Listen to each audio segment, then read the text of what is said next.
fait plaisir de voir de nouveaux visages ici.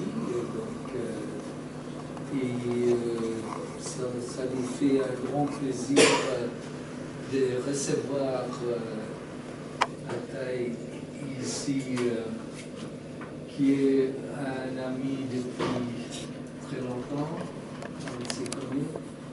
Et bon, je crois que beaucoup parmi vous les connaissent très bien. Et il est directeur du centre de recherche pour les relations avec l'immigration. Je n'ai pas retenu le titre exact, excusez-moi, mais voilà, directeur scientifique de l'Institut de recherche, formation et action sur l'immigration. Mais le sujet, le sujet de son livre ce soir, que vous avez déjà entendu parler, il est là, l'apport de l'autre. Dépasser la peur des migrants. Donc, on compte beaucoup sur les débats que vous allez, après ces explications, les débats avec le public et ce que vous pensez de l'immigration maintenant, et qui est une actualité brûlante. Mais on entend tous les jours des débats, même à l'Europe et partout donc sur l'immigration. Et maintenant, en campagne électorale, l'immigration vient en premier lieu. Et on a la NVA qui alimente ça bien. Donc voilà. Je vais pas être long, mais je vais laisser tout de suite la parole et pour vous expliquer son livre et le sujet. Et puis, bon, mais on compte sur vous pour les débats. Merci beaucoup. Merci, c'est un plaisir d'être ici. Chers amis, bonsoir. En fait, j'ai habité dans cette rue. C'est rare de faire une conférence dans la rue, on a habité, donc voilà, c'est chose faite. Je me demande toujours pourquoi on a appelé cette rue au rang du nom de ce politicien hongrois.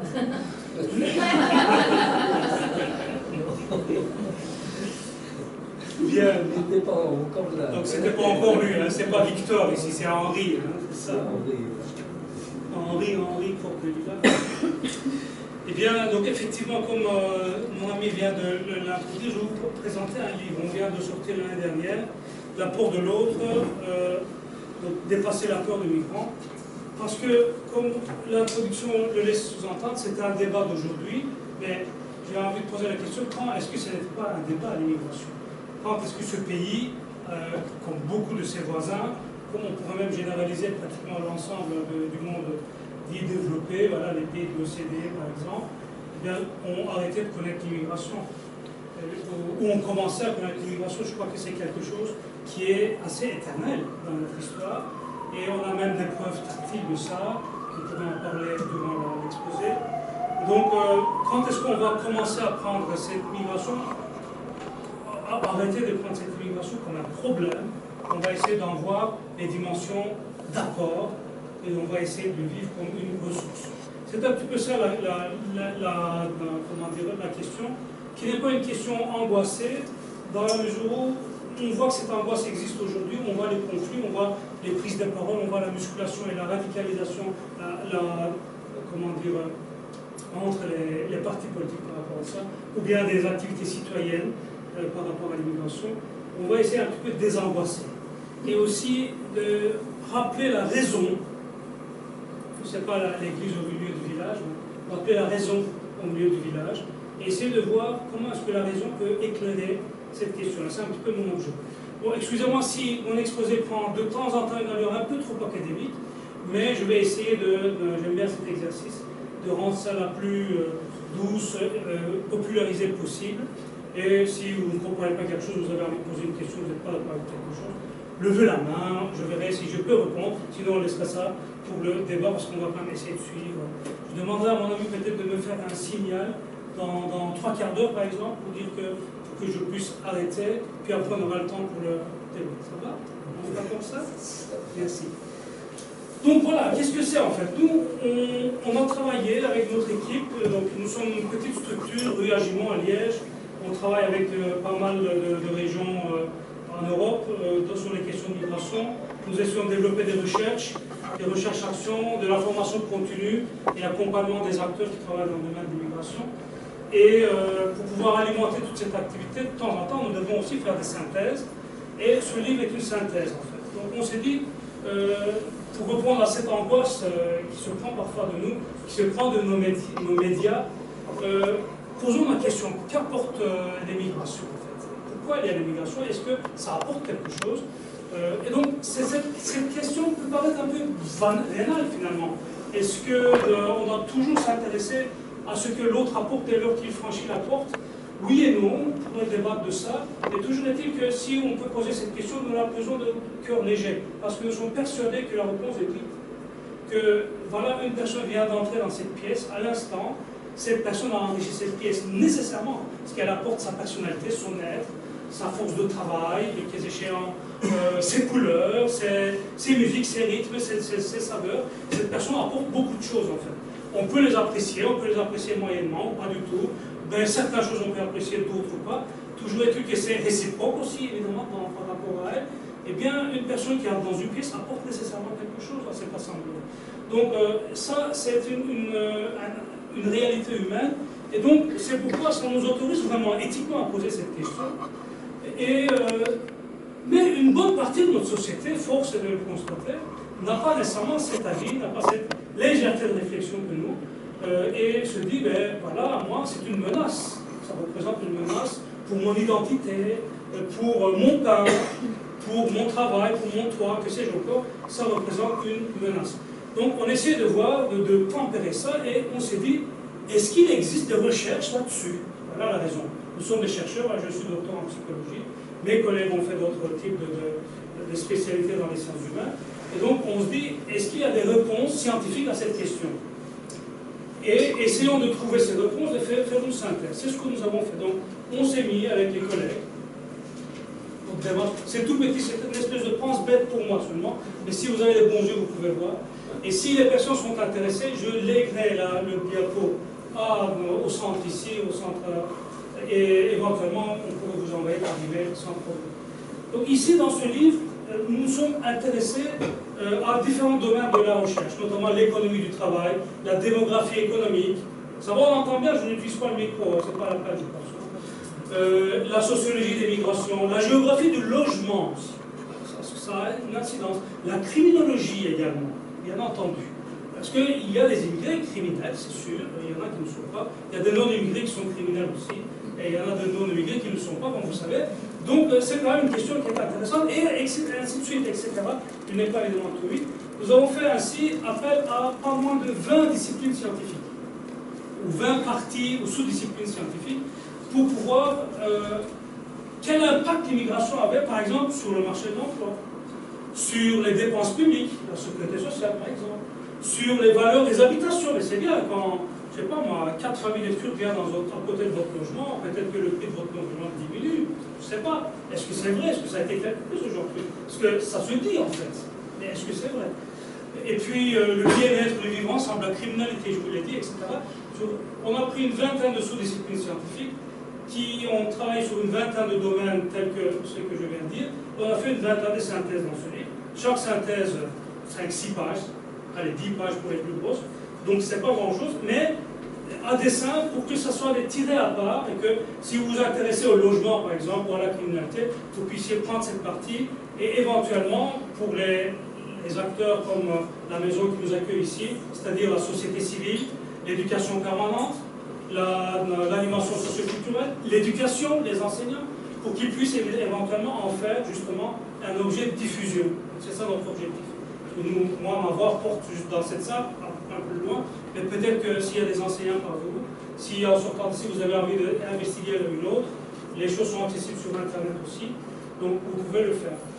Alors c'était ça notre objectif en fait. Et on l'a fait avec des chercheurs. Nous avons aussi une équipe ici d'une dizaine de personnes qui ont travaillé là-dessus. J'ai coordonné, j'ai écrit pas mal de choses là-dedans. Et nous avons travaillé avec des centres régionaux d'intégration. À Liège, il y a un centre régional, ça s'appelle le CRIPEL, c'est Place Xavier de Jean, qui s'occupe d'intégration de migrants. Il y en a 8 comme ça sur l'ensemble de la Wallonie. Nous avons travaillé avec ces centres où travaillent des travailleurs sociaux et nous leur avons demandé de lire nos extraits. Est-ce que c'est compréhensible, est-ce que c'est utile pour des acteurs multiplicateurs comme eux, comme des enseignants, etc. Et ils ont un petit peu travaillé aussi notre expression, que ce soit simplifié. Voilà comment ce livre est né et quel est son objectif. Et comme ça, c'est dit. Alors, je vais vous demander de faire passer ces quelques feuilles. Donc c'est la table de matière du livre, comme ça sera beaucoup plus concret pour vous. Maintenant, quelques cadrages. Nous vivons dans un pays de 11 millions d'habitants et à bon an, mal an, 1 million d'immigrés sur notre sol. C'est-à-dire un peu moins d'une personne sur 10. C'est quoi l'immigré? Bon, souvent on confond aussi. C'est une personne née dans un pays X et qui passe le reste de ses jours dans un pays Y. C'est quelqu'un qui dès lors a fait un déplacement physique de son vivant. Les enfants nés ici, de cette personne immigrée, ne sont pas des immigrés. Ils sont peut-être issus de l'immigration, d'origine étrangère, voire même de nationalité étrangère, ce qui peut arriver, mais ils ne sont pas immigrés ici, ils sont nés ici. Il faut être né ailleurs pour être immigré, donc ça, c'est intéressant. Moi, j'ai introduit quelques vocabulaires. Tout immigré n'est pas nécessairement étranger. Il peut avoir acquis la nationalité du pays où il vit, comme beaucoup de personnes ayant immigré en Belgique qui sont devenues belges, dès lors européens. Et donc, tout étranger n'est pas immigré, et tout immigré n'est pas étranger. Alors, on a aussi les réfugiés, c'est encore une autre catégorie. Donc, vous savez, on demande l'asile politique pour des questions, comment dire, politiques, de guerre, on va se sauver la peau, etc. Malheureusement, ce qui se passe au Moyen-Orient, en particulier en Syrie, Irak, donne lieu à beaucoup de vagues migratoires qui sont en fait représentées par des réfugiés qui se sauvent. Des Belges ont été réfugiés, vous le savez très bien, par le passé, avec la Première et la Deuxième Guerre mondiale, notamment. Et donc, on a toute une série de vocabulaires. Et les réfugiés aussi se déplacent pour venir vivre. Donc, c'est des immigrés également, mais tout immigré n'est pas réfugié. Alors que une des raisons pour lesquelles ce débat s'embrase, c'est parce qu'on confond toujours le vocabulaire. Il y a une nouvelle catégorie qui vient d'apparaître encore ces dernières années grâce à la réorganisation, pour ne pas dire la dérégulation du marché de l'emploi par l'Union européenne. Ce sont les, vous en avez déjà entendu parler, détachés, les travailleurs détachés, qui peut-être enquiquinent beaucoup, par exemple, le secteur du transport ou le secteur de la construction, parce qu'ils travaillent pour des conditions, non pas pour l'ouvrier moins bonnes, mais au niveau fiscal. Si ce sont des Polonais qui travaillent ici, leur fiscalité est liée à la fiscalité polonaise. C'est pas comme en Belgique, donc c'est nettement plus bas. Ce qui fait un bien pour l'employeur ici. Mais ce sont des détachés d'une entreprise qui passent un accord avec une entreprise belge, etc. Ce sont des gens qui viennent travailler un certain temps, qui rentrent. Ce n'est pas des immigrés, c'est des travailleurs temporaires. Donc, quand on parle d'immigration, il faut vraiment savoir de quoi on parle exactement. C'est très très important. C'était le premier cadrage que je voulais faire. On a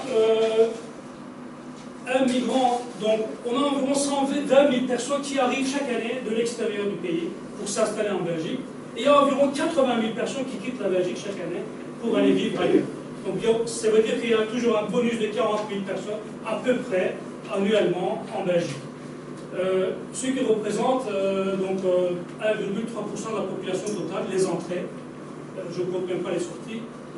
Donc quand on parle d'invasion, 1,3% de la population chaque année, c'est pas grand-chose. Il faut 100 ans pour renouveler la population. C'est une invasion lente. Alors, dans ces personnes qui viennent de loin, qui viennent donc de l'étranger pour s'installer en Belgique, on constate qu'une personne sur 3 est un citoyen européen. Autrement dit, il bénéficie de la liberté de circulation. Donc, dans la mesure où nous vivons maintenant une Europe unifiée, enfin pour le meilleur ou pour le pire, ce ne sont pas des immigrés non plus. Ce sont des personnes qui sont sur un territoire politique qui est le leur, en fait. C'est l'Union européenne. donc on a parlé des détachés, etc. Et on a à peine un migrant, 5% des personnes qui viennent de l'étranger comme travailleurs. On a aussi un migrant sur 4 qui est ressortissant d'un pays tiers, donc par exemple les Turcs, les Marocains, qui rejoint sa famille, ce sont des regroupements familiaux, qui est déjà établi ici, souvent de longue date. Donc là aussi, il y a des droits qui régissent ces entrées. Rien d'illégal jusqu'ici, tout est normal.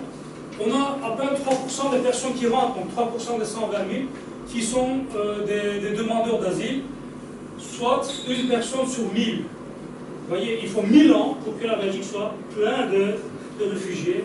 Là aussi, c'est une invasion alors très lente. Donc on est...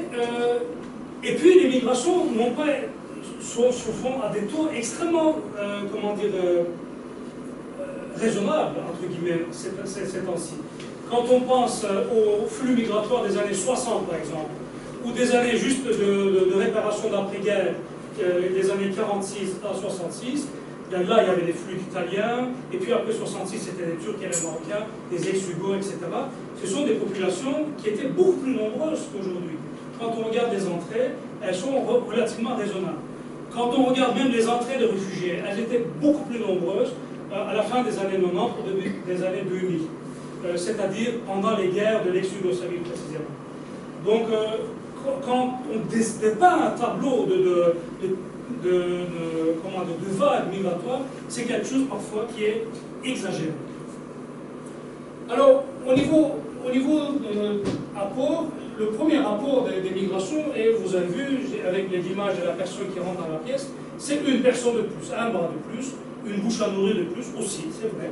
Donc les migrants, c'est un rapport démographique.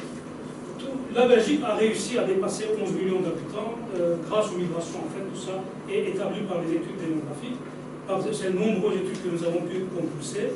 Pour tout vous dire, en fait, la synthèse ici porte sur à peu près 500 études. On a essayé la plupart des choses ne portent pas nécessairement sur la Belgique, portent sur l'ensemble du monde développé ou d'autres pays, les États-Unis, etc.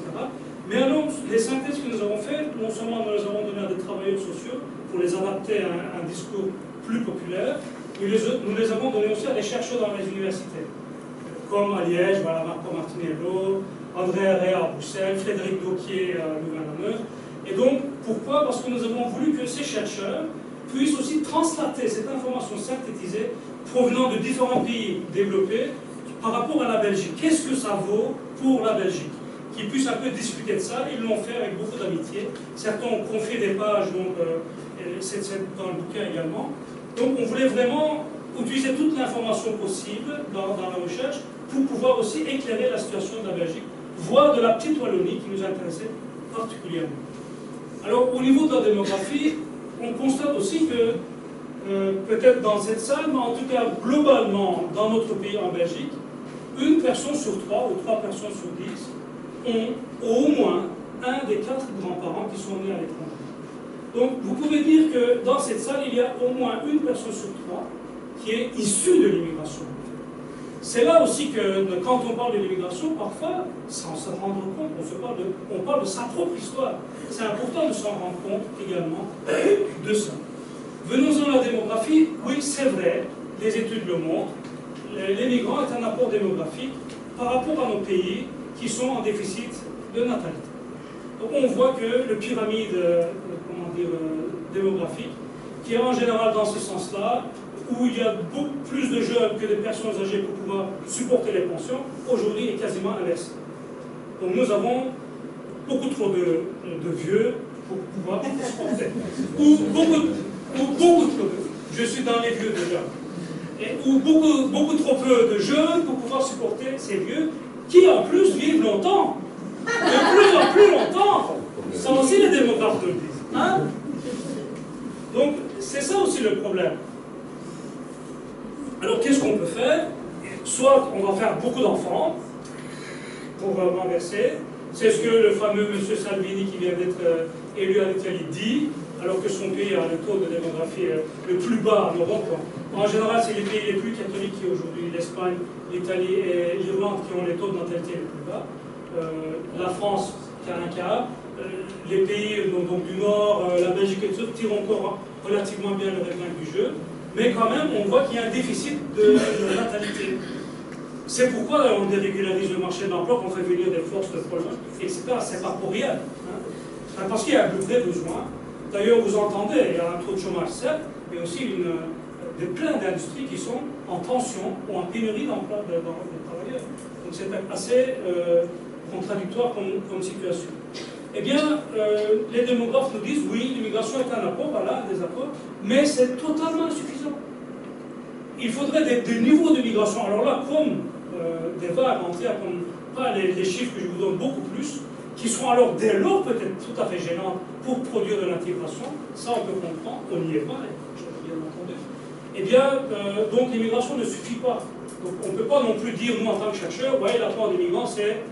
donc ça ne marche pas. Déjà, vous allez voir, c'est un petit peu, on va danser sur les deux pieds. Ça apporte, à la fois ça apporte quelque chose, c'est du miel, à la fois il y a un côté bémol, un peu de fiel. Donc c'est bien l'immigration, ça apporte des mois, mais c'est même pas suffisant. Et donc il faut d'autres techniques pour pouvoir travailler plus longtemps, c'est ce qu'on nous dit. Économie. Argent, important. Alors, la plupart des économistes, à travers le monde développé, notamment les études de l'OCDE, des études états-uniennes, etc., montrent que l'immigration contribue à nos économies. Comment? Tout d'abord, on a parlé de dérégulation, des nids. L'économie porte sur les entreprises. Les entreprises ont un poste inaliénable qui est le salaire, et ils voudraient diminuer le salaire de plus en plus. Donc, avoir le même service pour moins cher, pour avoir des travailleurs qui sont payés la même chose, mais qui produisent plus. Ça, c'est vraiment là le mode de fonctionnement de notre économie. Eh bien, l'immigration contribue à la flexibilité du marché de l'emploi, parce que ça crée des bras variés, des compétences différentes, qui pourraient entrer ça et là, et qui, en tant que dernière arrivée, pourraient être les premiers sortis, s'il ne s'en va pas, etc. Donc ça flexibilise, il faut le dire, c'est un peu cynique de le dire, mais c'est comme ça que ça marche l'économie. Au bénéfice de qui? Des entreprises, bien sûr. Pourquoi? Parce que les entreprises vont produire moins cher les mêmes biens, qui seront mis sur le marché concurrentiel, un petit peu moins cher, donc qui, de fil en aiguille, va diminuer le coût des biens de consommation. Pour qui? Pour vous et moi, mesdames et messieurs. Donc les consommateurs bénéficient de cette flexibilité, en fait, à ce niveau-là. Et puis, on se dit, tiens, nos entreprises, par exemple la sidérurgie ici dans cette région, a beaucoup souffert des délocalisations. Vous avez déjà beaucoup entendu parler de ça. C'est quoi une délocalisation? C'est prendre la fonction d'une usine, voire même ses machines dans certains cas, les mettre dans un pays où leur main-d'œuvre coûte beaucoup moins cher, parce que c'est possible. Et il y a toute une série de pans de l'économie où ce n'est pas possible. L'agriculture, par exemple. Vous ne pouvez pas prendre vos arbres du pays de l'herbe et les planter au Maroc, et puis après le remettre, ça ne va pas ça. Vous devez avoir des travailleurs marocains au moins qui viennent ramasser vos pommes et vos pois pour moins cher. C'est ça, donc c'est la délocalisation inverse à ce moment-là. J'ai dit l'agriculture, tout ce qui est l'ORECA, tout ce qui est distribution, tout ce qui est construction. On ne peut pas construire les maisons en Inde et les téléporter ici. Ça, on n'a pas encore inventé, ça viendra peut-être, mais c'est pas demain. Donc tout ce qui est la santé, tout ce qui est les services aux personnes, l'éducation, etc., métiers en pénurie, enseignement. Donc on ne dirait pas, mais ça va l'être de plus en plus. Donc le moyen d'âge des enseignants dans notre région francophone ça approche de 60 ans. Donc ça c'est dans les 50 ans. Donc il va y avoir 60, j'ai exagéré, c'est dans les 45, 50 ans. Donc ces gens-là vont partir à la pension petit à petit, pré-pension, etc. Donc il y a de plus en plus de demandes à ce niveau, dans certains secteurs. Donc voilà l'apport à l'économie. Mais en même temps, si une famille immigrée s'installe ici, travaille, paye donc des contributions de différentes façons, et puis consomme, paye encore de contributions, 21% TVA. Donc ces personnes deviennent contributrices. Elles contribuent à l'économie, qui dès lors paye les pensions, etc. Donc l'État a tout intérêt à avoir une immigration qui s'intègre tout de suite. En avoir d'abord, parce que vous avez vu les membres, et qui s'intègre tout de suite au travail. Entreprises. On a vu que les entreprises bénéficiaient de l'immigration au niveau du coût de production. Mais il n'y a pas que ça. Ça, c'est la dimension quantitative, il y a aussi des dimensions qualitatives. Donc on a vraiment scruté la littérature en gestion qui nous dit, de manière assez unanime, que dans un certain nombre de situations, l'immigration est un apport de diversité culturelle qui est assez intéressant parce que ça permet de l'innovation, ça permet des transferts de connaissances, ça permet aussi de conquérir de nouveaux marchés, parce que ce sont des personnes qui arrivent avec des connaissances linguistiques, des connaissances de matériel, de produits, des connaissances de population qui vont permettre d'élargir en fait l'assise commerciale de l'entreprise dans laquelle elle s'installe pour pouvoir générer de nouveaux marchés, etc. Donc, je parle de certains détails. Bien entendu, c'est peut-être pas vrai pour l'ouvrier de la production, encore que c'est plutôt vrai pour le niveau des cadres, par exemple, dans le cadre d'une entreprise. Mais la même littérature en gestion nous dit, mais ça ne se passe pas comme ça avec un claquement de doigts. Ce n'est pas parce que vous amenez de la diversité culturelle dans une entreprise que ça se passe bien ou que ça se passe bien tout de suite. Ça pourrait même mal se passer pour des différentes questions de rejet, de problèmes linguistiques que ces gens posent. Par contre, il y a une façon d'aborder ces diversités. Il y a une façon d'encadrer ces diversités. Et il y a une façon de les travailler, de les investir, qui fait que ça va commencer à donner son fruit. Donc, ça c'est intéressant ce que les gestionnaires nous disent. Ça peut être vraiment généreux à l'ensemble de notre propos. La diversité amenée par l'immigration, peut-être pas, elle n'est pas bonne nécessairement, elle est potentiellement bonne, si on l'investit de la bonne façon. Donc il y a là une question de gouvernance, autrement dit. C'est pour ça que le sous-titre de ma conférence était « Quelle gouvernance pour l'intervention ?» Bon, certains d'entre vous l'ont peut-être vu.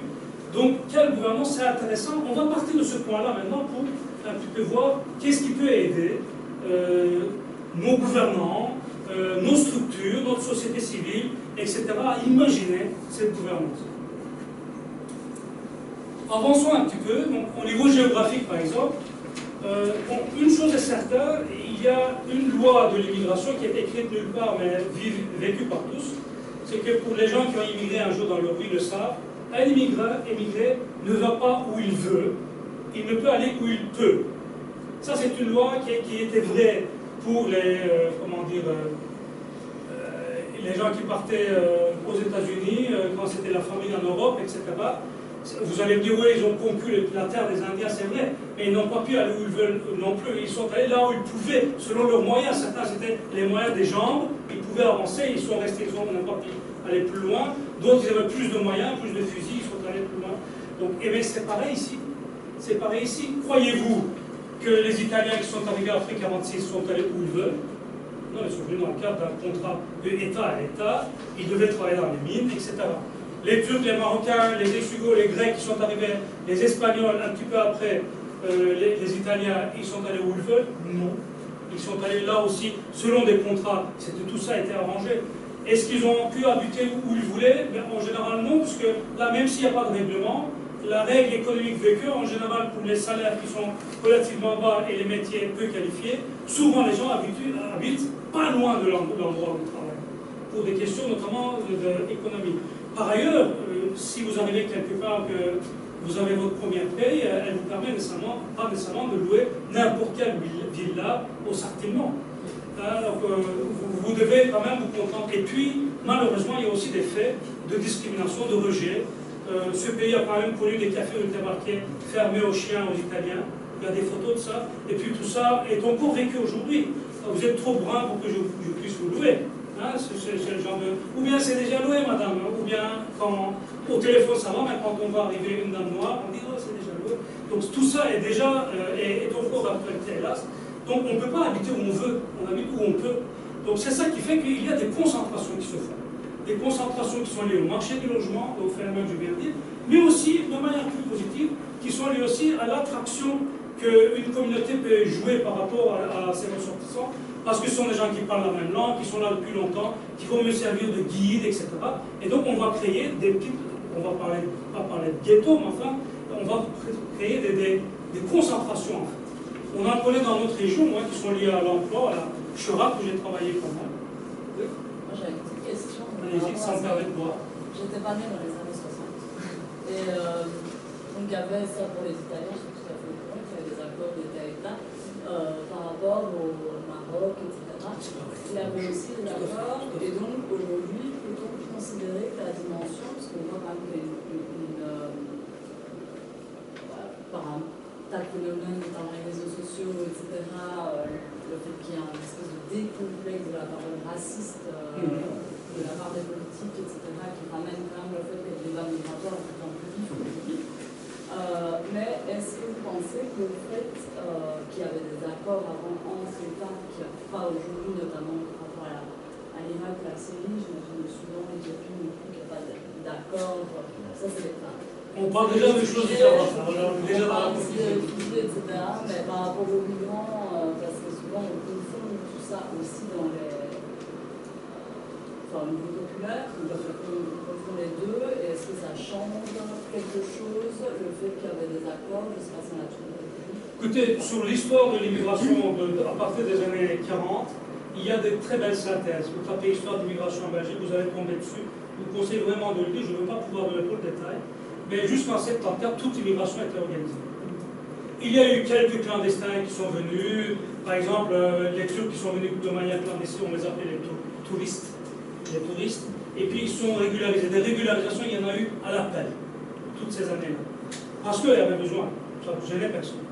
Et puis en 74, on a arrêté l'immigration officielle de cette façon-là.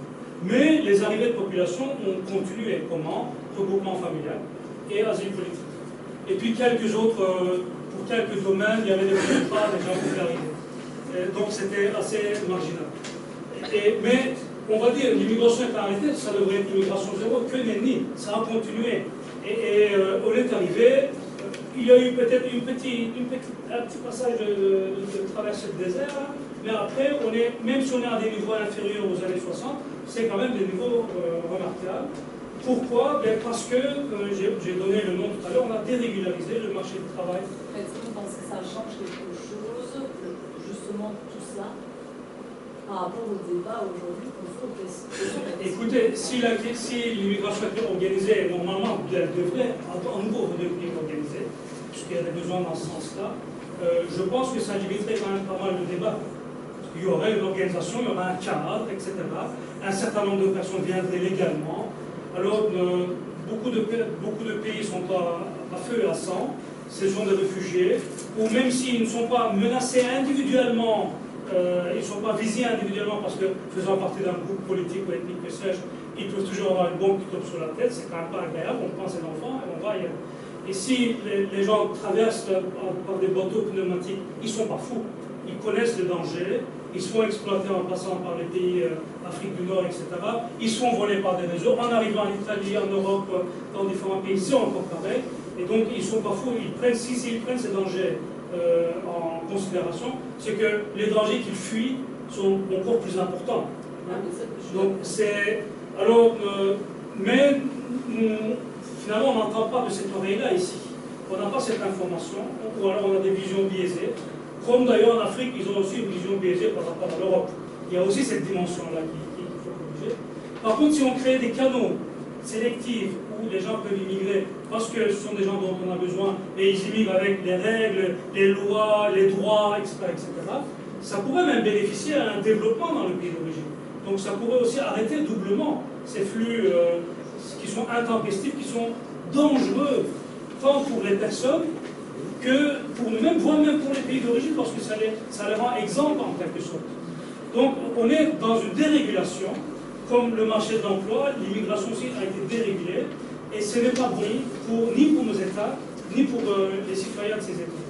C'est bon juste peut-être pour ceux qui bénéficient du travail illégal, du travail au noir, et qui ne sont quand même pas peu nombreux, ce sont beaucoup d'entreprises, qui si elles ne sont pas intéressées directement, c'est par une chaîne de sous-traitance, que finalement, à la fin, on trouve des travailleurs illégaux, en tout cas non enregistrés, non assurés, etc. Donc, voilà, cette dérégulation a donné lieu à une dérégulation de l'immigration. Et à partir de là, alors, maintenant, le discours insiste. Est-ce que nos élus des années 70 n'avaient pas, certains de nos élus, n'avaient pas déjà un discours raciste ici? On avait Roger Nols, on avait aussi des partis d'extrême droite en Wallonie qui ont un petit peu disparu, heureusement, mais en Flandre, pas du tout. Ce fond-là est toujours présent. Alors, est-ce que les gens n'auraient pas un discours raciste? Mais si, sauf qu'ils n'avaient pas un téléphone pour pouvoir l'écrire, pour le poster sur Twitter. Donc aujourd'hui, on le voit beaucoup plus vite, c'est beaucoup plus visible, et ça a toujours existé en fait. Et on en a vu, le phénomène Internet donne une amplification à ça, comme on peut donner une amplification d'autres choses plus positives sur Internet. C'est un outil, moi je ne fais pas un procès à l'Internet, c'est une façon de l'utiliser. C'est pour ça que je produis des paroles, des livres, des idées, pour que ça se diffuse par exemple. Donc voilà, je ne sais pas si ça peut répondre à cette question, mais l'histoire de l'immigration est très importante, elle devrait être enseignée, elle est là en partie. Et en tout cas, la documentation est tout à fait accessible sur Internet. Voilà, une chose qui est sur Internet. Donc, allez voir. Donc, cette géographie est importante parce qu'elle nous introduit à une autre dimension. C'est ce que j'ai un petit peu essayé d'introduire en répondant à madame. C'est l'inégalité des coûts et des bénéfices de l'immigration. C'est comme si certaines localités devaient porter le poids beaucoup plus que d'autres localités. C'est pas comme si, c'est comme ça. Certaines localités portent beaucoup plus, lesquelles? Les grandes villes en particulier. Certains quartiers des grandes villes. Et d'autres quartiers de ces grandes villes qui sont périphériques, verdoyants, beaucoup moins, pour des questions de marché du logement, vous avez compris tout à l'heure. Alors, ça fait quoi? Mais ça fait une concentration de pauvreté, n'est-ce pas? Ça fait une concentration de difficultés scolaires, n'est-ce pas, dans les écoles? Ça fait une concentration de beaucoup de choses peu positives qui arrivent à un endroit donné, Molenbeek. Et donc, ça devient un label. Et à partir de là, Scarbeck, ou bien, on va dire, je ne sais pas, dans n'importe quel quartier, voilà, le quartier du Nord, par exemple, à Liège, etc. Donc, il y a une paupérisation qui est en route, et ça devient un label. Alors, à partir de là, on fantasme beaucoup sur certaines choses. Et ces localités-là, et ceux qui les voient, en pâtissent davantage que ceux qui ne vivent pas du tout dans ces localités-là. Vous voyez, l'inégalité géographique de l'immigration fait que le coût social de l'immigration est plus lourd. Puis on a dit, voilà, certaines entreprises gagnent là-dessus et d'autres ne gagnent pas du tout sur l'immigration. Par exemple, les petites PME familiales locales ne gagnent pas nécessairement sur l'immigration. C'est plutôt les grandes entreprises, voire les multinationales, qui travaillent avec eux qui gagnent là-dessus. Là aussi, une inégalité. Donc c'est comme si certains mangeaient le miel de l'immigration et que d'autres devaient en pâtir du fiel. C'est comme ça que ça se passe. Et c'est ça qui donne alors ce discours de haine. Alors que ce n'est pas l'immigration qui est en cause, c'est l'inégalité de la distribution des coûts et des bénéfices. Les entreprises prennent les éléments qui les intéressent de la façon qui les intéresse. Ils font des bénéfices, et parfois ils paient même pas de taxes chez nous, comme vous savez. Et de l'autre côté, quand les enfants de ces gens-là doivent aller à l'école, c'est nous qui payons de notre poche, avec nos contributions, leur enseignement, leur zone d'éducation prioritaire, leur zone de discrimination positive, etc., etc. Donc vous voyez, les coûts et les bénéfices de l'immigration ne se distribuent pas de la manière égale. C'est de là que vient la peur des migrants. Et donc, ce n'est pas une question liée à l'immigration en tant que phénomène, ni aux migrants globalement, mais c'est une question liée à l'inégalité qui est liée également à cette dérégulation dont on a parlé tout à l'heure. Donc la question de cette géographie est très très importante pour nous introduire, alors qu'il y a moyen aussi de le lire de manière positive. Je vais vous donner quelques exemples un peu amusants. Vous savez, dans ce pays, moi je suis né en 65 à Liège, je m'en rendais évidemment pas compte, mais avant les années 60, on me disent les gens qui sont les plus âgés, les tomates par exemple n'étaient pas quelque chose de très très utilisé dans la cuisine. Puis aujourd'hui c'est devenu quelque chose dont on ne peut pas se passer. Et vous pouvez vous imaginer que le premier pizzaiolo qui a lancé son four sur la place de Liège était un téméraire. Aujourd'hui la pizza, il n'y a rien de plus banal. Et c'est pas vrai. Et donc c'est entré dans nos us, c'est coutume en fait. Mais cette transition alimentaire, et je prends des exemples italiens, mais on peut le faire avec beaucoup d'autres aliments, beaucoup d'autres façons de préparer, cette transition alimentaire est entrée dans nos vies, qui peut le nier, et de manière tout à fait, inconsciente, nous sommes devenus des Italiens en mangeant. Nous sommes devenus des Grecs, nous mangeons des kebabs, nous sommes devenus des Turcs, donc nous sommes devenus eux, autant qu'eux en fait sont devenus nous aussi. Hein, et donc c'est important de voir combien les quartiers paupérisés, si elles pouvaient tirer profit de cette multiculturalité culturelle, linguistique, technique, artistique, commerciale, culinaire, tout ce que vous voulez, elles pourraient vivre une richesse. Vous voulez des preuves? Les quartiers les plus prospères en Amérique du Nord, ce sont des Chinatown, où il y a des magasins, où il y a des commerces, des restaurants, etc. Ce sont des quartiers prospères au niveau commerçant. elles ne pâtissent pas, par exemple, les gigantesques grands magasins. Au centre-ville, elles peuvent rester vivantes. Les épiceries et les snacks qui restent ouverts, ce sont aussi des snacks immigrés ici. Vous vous êtes jamais demandé pourquoi? C'est aussi une des raisons pour lesquelles l'immigré ne prend pas ce qu'il veut, il prend ce qu'il peut. C'était des espaces laissés vides, parce que la grande distribution avait tout pris à l'extérieur des villes. Au milieu des villes, s'il n'y avait pas les commerçants immigrés, qu'est-ce qui restait? Donc c'est intéressant de se poser ce genre de questions. Je prends un autre exemple. Bruxelles, centre-ville, le croissant pauvre, comme on dit. L'habitat. Si dans les années 60, on a la classe ouvrière belge qui s'est un petit peu enrichie, qui préférait alors aller vivre dans la périphérie vers Boya-Proto, aux grandes dames des Flamands d'ailleurs, parce que c'était la francisation de la périphérie de Bruxelles, qui a habité dans ces terrains qui ont été vidés? Si on avait laissé ces terrains vides, ces habitations vides, qu'est-ce qui serait passé?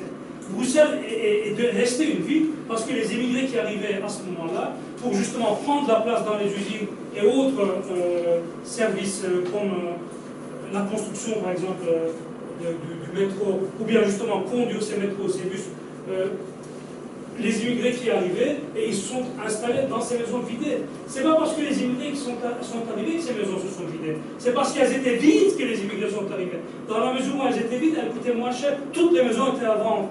Eh bien, c'était beaucoup moins cher à 60%. Tous les Marocains ont acheté ces maisons-là. Aujourd'hui, ils sont riches. Parce que le vent tournait avec l'européanisation de ces quartiers-là. On cherche maintenant des habitats, etc., etc. Mais si pendant ces 40 ans, 30 ans, ils n'avaient pas conservé cet habitat, qu'est-ce qui s'est passé? Donc, vous voyez comment les choses peuvent se renverser, en fait, en une génération. Donc, c'est pourquoi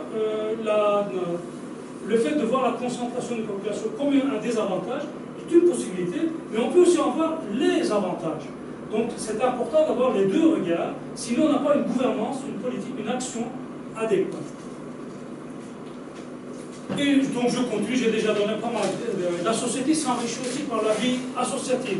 Nous sommes ici dans une association de culture arabe. Beaucoup d'immigrants s'organisent en association de leur culture et ouvrent, les cultes en font partie, mais aussi des lieux culturels. Donc il y a un développement culturel à ce niveau-là aussi qui renouvelle en fait notre société civile. Là aussi on peut voir les partenariats avec ces associations, donc ça peut être une richesse. Ce n'est pas nécessairement un renfermement sur soi, on n'est plus en Belgique, etc., etc. Ça vaut pour des dimensions spirituelles aussi, pour la religion, et on en touchera peut-être à un point tout à l'heure. En plus, on se rend compte que les immigrants sont toujours des ponts entre leur pays aujourd'hui et leur pays d'origine. Donc ce pont-là est important parce que ça peut créer un double développement. Ça peut nous permettre des choses, des emprunts culturels qui peuvent venir de là-bas, mais aussi une exportation culturelle vers là, voire même financière, matérielle. Beaucoup d'immigrés travaillent dans des structures de coopération, notamment des Africains et des Nord-Africains, pour pouvoir développer leur région d'origine. Ou alors investissent, c'est le cas des Turcs par exemple, des Marocains, pour la construction dans leur pays. Donc ça crée aussi une distribution, en fait, ça permet de développer ces régions et éventuellement diminuer les flux migratoires, et les plus importants ne venant d'ailleurs pas de ces régions aujourd'hui, venant d'Afrique subsaharienne. Donc, vous avez vu, on a le miel, on a le fiel, on regarde toujours l'heure, ça va? On peut y aller. Encore 5 minutes. 5 minutes. Allez-y, madame. Juste parce que je vois que vous faites une synthèse qui présente les rapports positifs, mais en même temps, est-il au niveau de la dérégulation de l'immigration, il y a aussi le fait qu'apparemment on a ignoré, on a toujours présenté comme un problème, mais c'est un problème qu'on a ignoré aussi depuis, comme s'il n'existait pas. Ça l'est devenu parce qu'on l'a ignoré. Et les apports que vous présentez dans la diapo précédente, par exemple, comme le fait que d'abord que ça crée des concentrations, puisqu'on occupe les logements en ville, donc on s'installe dans les... Et même la vie associative créée par les communautés de différentes provenances, c'est plus une nécessité. Moi, je pense que c'est un apport positif, c'est une nécessité aussi, parce que la solidarité, oui, pour eux, n'est pas vécue de toute la même façon dans d'autres cultures, mais ça peut aussi conduire, enfin, il me semble, pour les personnes qui sont en dehors et qui sont racistes et qui ont des préjugés, etc., à regarder ça d'un œil assez mauvais, parce que justement il y a un regroupement de ces cultures, même si elles sont riches et à explorer, et que si on fait une démarche d'ouverture vers l'autre, on en profite et on en prend la cour. Mais pour quelqu'un qui est à l'extérieur et qui voit d'un mauvais œil arriver des populations migrantes, ça renforce le sentiment d'exclusion quelque part, et de peur, parce que les communautés sont regroupées. Ça crée des barrières, des frontières à l'intérieur des pays. Et c'est dommage parce que même s'il y a, je pense, des actions culturelles et des actions associatives qui travaillent sur le lien social, y compris avec entre populations et non pas entre cultures, et entre cultures, il y a aussi le fait que la politique depuis le début et la gouvernance n'a pas mis en place, comme si c'était une maladie honteuse, quelque chose dont on ne parle pas, quelque chose qu'on laisse s'installer. Toutes les initiatives et tout ce qui existe actuellement, qui est le fruit des différentes périodes migratoires, sont des initiatives locales, avec des personnes individuelles, avec des personnes qui sont arrivées ici avec un bagage peut-être plus riche que certaines autres et qui ont pris sur leurs épaules, qui ont pris les choses, des personnes ici, des Belges qui étaient impliqués dans la vie associative, qui ont défendu aussi. On parle du local, on ne parle pas du politique, du global, alors qu'à la limite, ça peut aussi aider à ouvrir des portes. C'est comme s'il y a une volonté politique depuis le départ que les choses se fassent toutes seules. Oui, je pense qu'il y a une myopie en fait au départ. Je ne suis pas comme ça en train de créer une théorie de complot en disant que les politiques faudront encore définir qui. C'est finalement, on parle ici des périodes très très longues, toutes les couleurs sont passées par là, donc tout le monde a la main dans le cambouis. Donc je ne pense pas qu'il puisse y avoir des intentions négatives ou quoi. En tout cas, il y a une absence d'investissement, c'est évident. De voir l'immigration comme comment on pourrait dire, une valeur, un minerai qu'on pourrait travailler. Or, il y a des pays qui l'appliquent, en fait. On va prendre l'exemple un peu Eldorado, le Canada, dont la politique migratoire n'est pas exempte de critiques, c'est certain. Et puis, ils ont une certaine géographie qui leur permet de tenir une certaine direction qu'on ne pourrait peut-être pas se permettre dans un pays comme l'Italie ou la Belgique, où il y a le territoire quasi continu pratiquement par rapport aux pays sources de l'immigration. Donc, ce qu'on pourrait dire, c'est que quand vous voyez par exemple un discours d'une ville comme Toronto, la commune de Toronto, qui fait une annonce, cette année nous avons eu 250 000 immigrants, voilà une ville d'environ 10 millions d'habitants, 250 000 immigrants, nous faisons mieux que Montréal et Vancouver, etc. Si vous voyez un jour un candidat aux élections communales ici tenir ce discours, le lendemain il est guillotiné sur la place cathédrale. Donc c'est parce qu'il y a des pays qui, de par leur historicité, se considèrent comme un pays d'immigration, alors que nous, on a vu une personne sur trois issue d'immigration dans ce pays, eh bien, on se vit toujours comme si on était une pureté, je ne sais pas moi, comment ça se fait, une mythologie. Donc il faut regarder son histoire en face, en fait. Il faut regarder son histoire en face et de dire, mais comment toutes ces populations sont arrivées, ce sont finalement, voilà, les Italiens dans la région ont d'énormes apports. Ils ont donné un apport en tant qu'ils sont arrivés en tant que mineurs, en tant que sidérurgistes.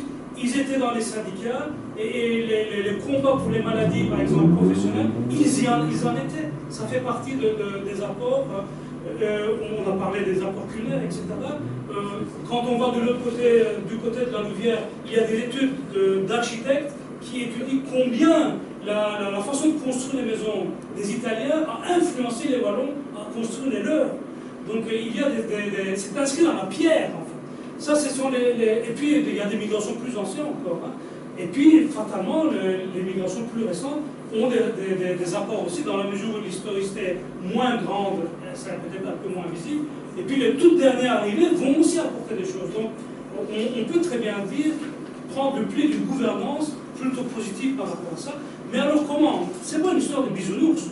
Il faut absolument, et ça ne dépend pas de la Wallonie, ça ne dépend même pas de la Belgique, qui est pourtant un État souverain. Donc aujourd'hui, on est dans des accords européens, donc c'est d'un point de vue continental qu'il faut regarder les choses. Oui, mais la question qu'on pose maintenant, c'est comment réguler le flux, comment... voilà, c'est pas des questions... C'est pas même si la question de l'intégration est posée, c'est pas la première question qui est posée par les politiques. Non. C'est qui prend quoi, qui prend quel... Enfin, voilà. Et de manière inégale. On est sur un marché en train de brader des tomates. Par exemple, quand cet accord de Dublin a été passé, qui est tout à fait au détriment des pays du Sud, les pays du Sud étaient avec le joug de leurs dettes et ils étaient obligés d'accepter cet accord. Donc c'est les pages de l'histoire dont on ne parle pas. Donc effectivement, il y a un certain nombre de personnes qui bénéficient de la désorganisation. Un certain nombre de personnes bénéficient du bordel. On a vu les entreprises en bénéficient, mais aussi on a vu que la politique aujourd'hui d'un populiste paye. Il y a beaucoup de pays qui commencent à voter populiste, et malheureusement, ça ne va en est aussi. Et donc, et ce discours populiste, justement, comment dire, table sur la désorganisation. J'avance un petit peu grâce à votre question par rapport à l'exposé, j'irai plutôt vers la fin. On pourrait se demander, qu'est-ce qui fait la peur de l'immigrant? D'où vient? Il y a des études là-dessus.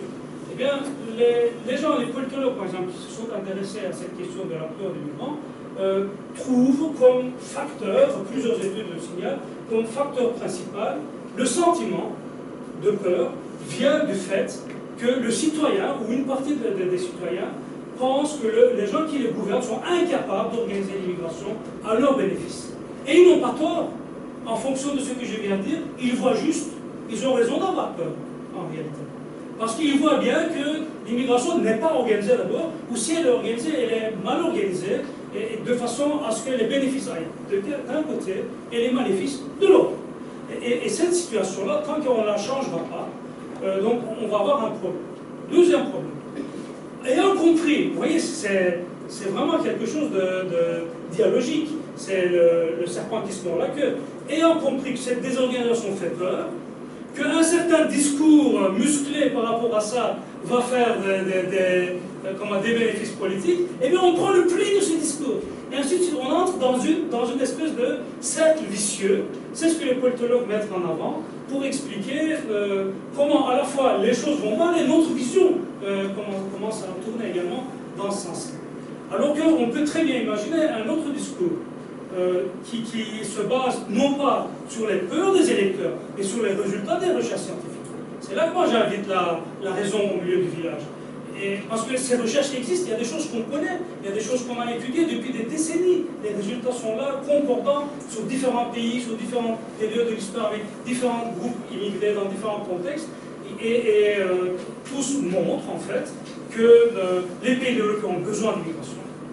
Et qu'un certain nombre de pays développés sont faits d'immigration d'ailleurs, et que certains l'ont compris, et donc ils doivent absolument organiser l'immigration. Eh bien, la situation était beaucoup meilleure dans les années 60, 64 quand on a fait l'accord Maroc, Belgique, Turquie, Belgique par exemple, était beaucoup meilleure que maintenant. On va dire oui, mais les mineurs étaient... Oui, effectivement, le travail était dur, et l'immigration c'était pas de gaieté de cœur, mais la situation était beaucoup meilleure parce qu'on maîtrisait cela. Aujourd'hui, on a décidé de ne plus le maîtriser, et donc au profit d'un certain nombre de bénéfices dont on a parlé, et cela, dont le coût, nous sommes en train de les payer. Alors, l'équation qui se présente en nous, c'est comme ça que je termine en général, est-ce que nous sommes prêts à attendre que ça pourrisse encore et éponger la crasse que ça va faire, ou est-ce que nous sommes prêts aujourd'hui à payer le prix de l'investissement et bénéficier des fruits de ceux qui vont grandir de cet investissement? Est-ce qu'on est prêt à laisser les choses à la politique du pire, et là certains vont en bénéficier en termes politiques et économiques, où on est là, on veut une politique d'immigration claire, établie, etc. Alors Sarkozy nous dit, je veux une politique choisie. Je le dis aussi. Oui, il faut une politique d'immigration choisie. Mais choisie par qui? C'est ça la question. Choisie par le pays d'accueil? Certainement. Ça ne va pas aller comme ça, on ne va pas prendre tout le monde, c'est pas possible. Il y a des besoins spécifiques. Pas, les besoins de l'Italie ne sont pas les mêmes que les besoins de la Finlande. Il faut que ce soit orienté. Est-ce que ça doit être choisi par le pays d'origine? Ben, j'espère quand même. Parce qu'on ne peut pas non plus rendre un pays exemple en prenant les meilleurs éléments. Donc il faut qu'il y ait des accords. Est-ce que ça va être choisi par la famille concernée? Ben, j'espère aussi. Et qu'on en arrêtera au moins avec ces migrations intempestives et déraisonnées dans les bateaux pneumatiques, que les familles puissent choisir. Donc, mais pour ça, nous avons besoin d'une politique au moins européenne, sinon mondiale. Les raisons des migrations, c'est les guerres que nous organisons dans les pays d'origine pour bénéficier des produits qui font nos téléphones, qui font notre garde-à-manger, etc. Donc, nous sommes là en train de créer les raisons qui nous ont quittés d'ici. Ça, c'est le premier point. Il faut s'en rendre compte.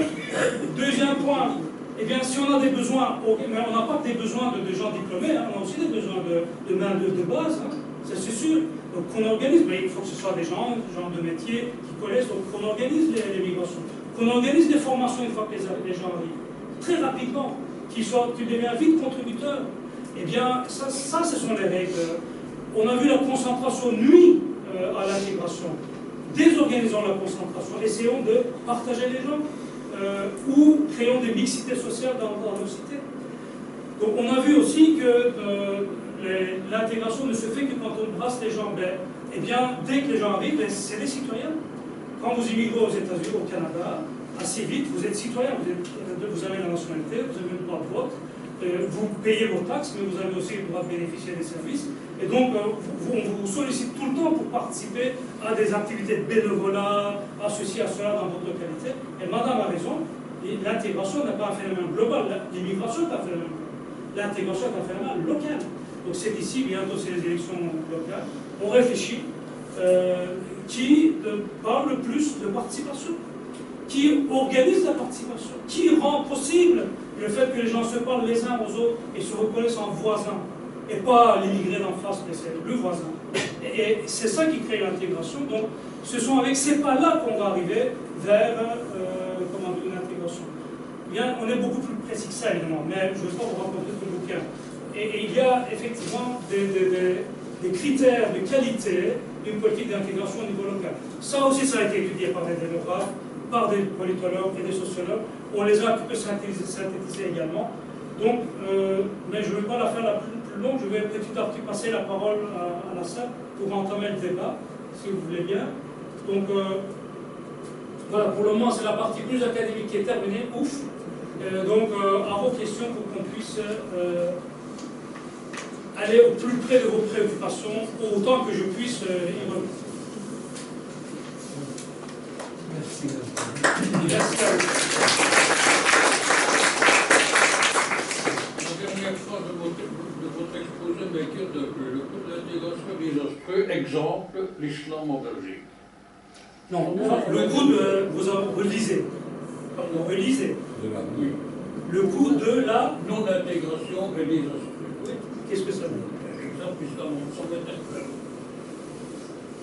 Est-ce que vous pensez qu'aujourd'hui l'islam est intégré dans votre pays? Donc l'islam est non intégré dans notre pays. Aujourd'hui, ça crée quoi, cette non-intégration? Ça crée la peur de part et d'autre. Ça crée le renfermement et la radicalisation de part et d'autre. Je trouve ça désastreux. Alors qu'une politique d'intégration coûterait peut-être un peu plus cher que la politique de non-intégration, parce que non-intégration n'organise rien, on laisse aller. Mais, exemple, bon voilà, nous sommes, par exemple, il y a le centre d'action laïque à Liège. C'est un centre philosophique qui est financé par l'État. La religion catholique est financée par l'État. Les autres religions, il y a 6 religions reconnues, plus la laïcité, qui sont financées par l'État. Tout ça est financé au prorata le nombre de personnes il y a des critères pour l'identifier, qui feraient partie de ces groupes philosophiques ou religieux. Okay? Sauf l'islam, est financé à raison d'à peu près 1/10 de ses coûts de production. C'est le chapitre 8 de notre livre. Donc, c'est une question d'organisation aussi. Si on reconnaît et qu'on forme les imams ici, on forme les professeurs de langue ici, plutôt que de les importer de jeunes séjours, si on fait les livres en question pour ces cours de religion ici, plutôt que de les laisser s'installer de jeunes séjours, on ne perdrait pas l'échange. Je ne sais pas si vous voyez ce que je veux dire. C'est un exemple. Mais je ne sais pas s'il serait d'accord. Écoutez, moi j'habite à Marchand-Famenne. oui. Moi aussi. Moi aussi. On se rencontrera On va encore. rentrer ensemble. Donc il y a la communauté turque à Marche, je vous apprends bien. Il y a la mosquée à Marche. Qui finance la mosquée de Marche? À votre avis? À qui appartient la mosquée de Marche? Je vous pose la question pour vous expliquer. Eh bien, le mode de fonctionnement, en tout cas pour la communauté turque globalement en Belgique, est le suivant. C'est qu'ils financent eux-mêmes leur mosquée, ils achètent en fait la maison, le bâtiment, ce sont bâtiment. les marchois qui ont payé. Donc, les Turcs marchois qui se sont cotisés, et ils l'ont légué à une fondation qui est organisée par l'État turc, qui est propriétaire de toutes les mosquées en Europe. Voilà. Sauf les mosquées qui ne font pas partie de ces trucs. Donc pourquoi est-ce que l'État turc peut avoir le pouvoir sur la mosquée de Marche? Enfin, moi, ça m'intéresse.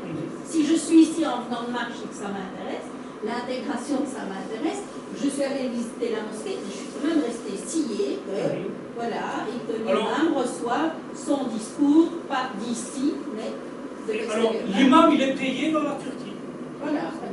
Donc, quand vous dites qu'il faut changer des choses, Oui. la communauté turque, je vais bien compter turque, hein.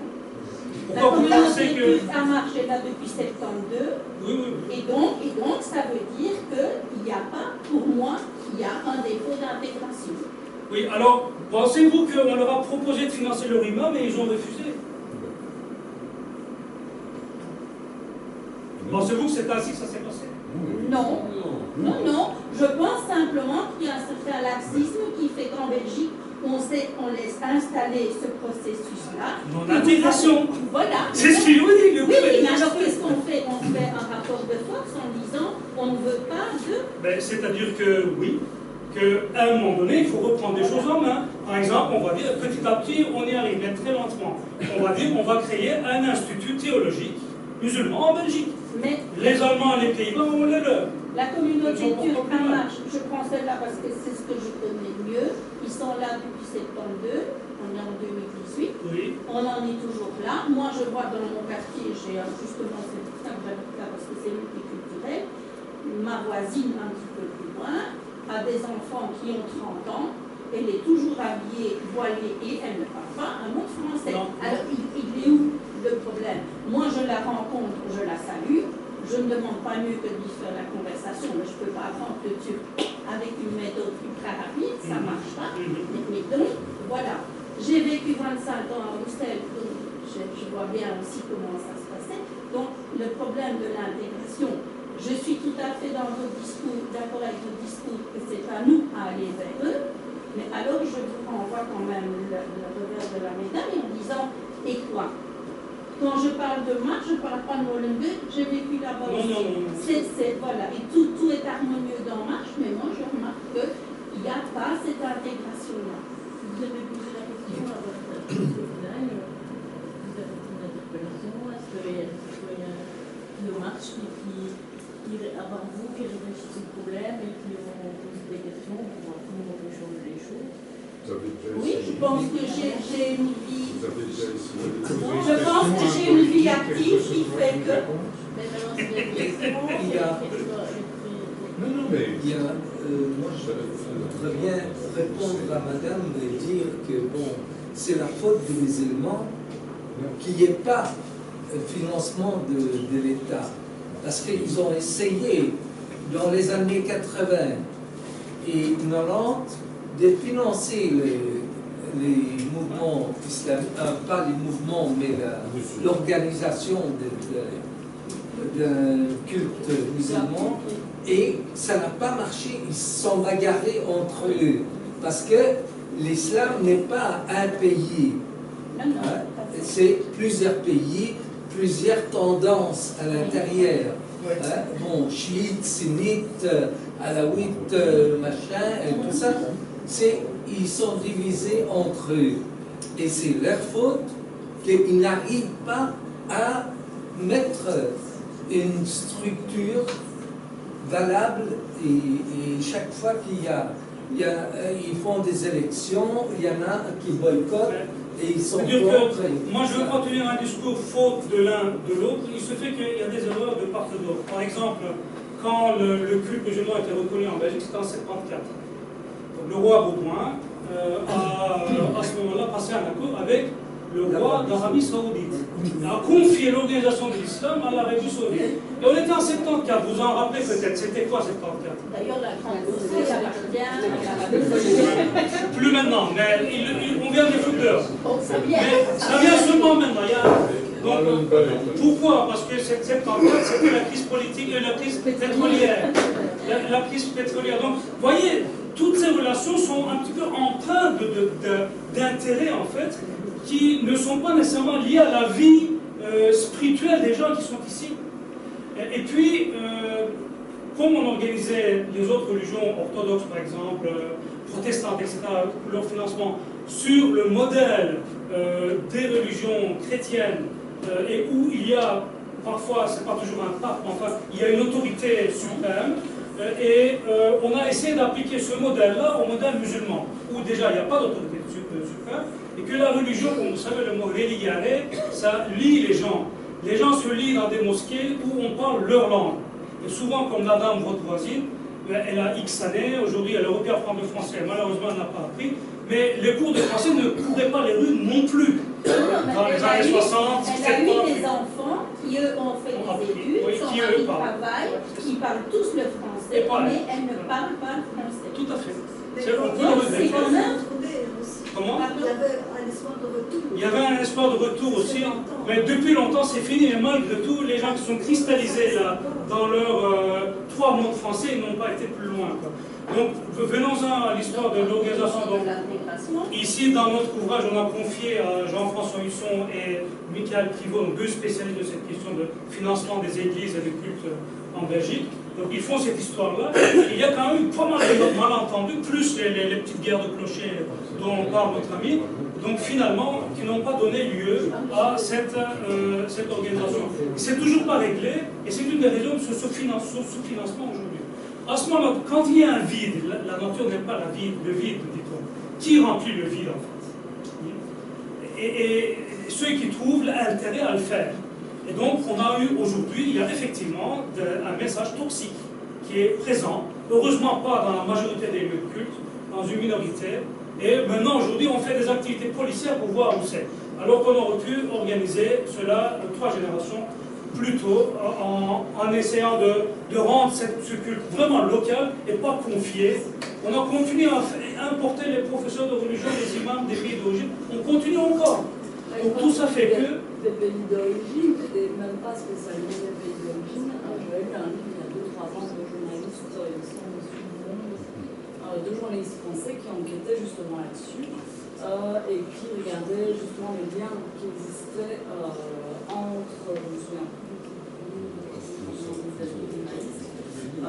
et des intérêts en fait qui avaient économiques de par les politiques de laisser ce vide-là pour avoir des accords économiques et pouvoir vendre des armes, etc. à l'Arabie Saoudite notamment, en disant ah bah ok, à côté de ça, vous pouvez financer ici, acheter des terrains, etc. Donc il y a quand même ici, il faut mettre l'église au milieu du village, une volonté politique qui a été de faire ça. Et pas de oui, mais c'est pas quand on s'est dit on va laisser faire, c'est que c'est bien de faire de l'intérêt d'une part et d'autre. Il y a eu une volonté politique d'en arriver là, mais quand on parle d'intégration et du problème de l'immigration maintenant et de la peur de l'autre, c'est notre niveau à nous. Et nous sommes là avec un système de mer qui est vendu, et on a tous été vendus, et maintenant, et c'est comme vous expliquiez très bien tout à l'heure, le problème du miel et du fiel, c'est que les intérêts de cette main-d'œuvre qu'on a ici, qui peut être une main-d'œuvre à bon marché et qui est que ça bénéficie à des multinationales qui ne payent même pas leurs impôts chez nous.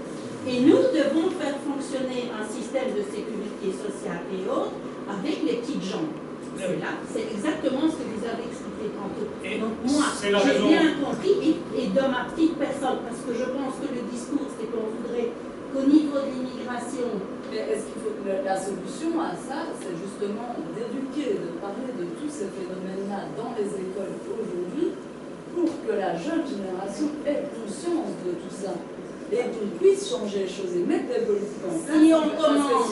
Si on commence par expliquer aux gens qu'il faut avoir le respect des autres et que le respect de l'autre, c'est apprendre à connaître la différence ou ne plus avoir peur de l'autre, ça c'est humain.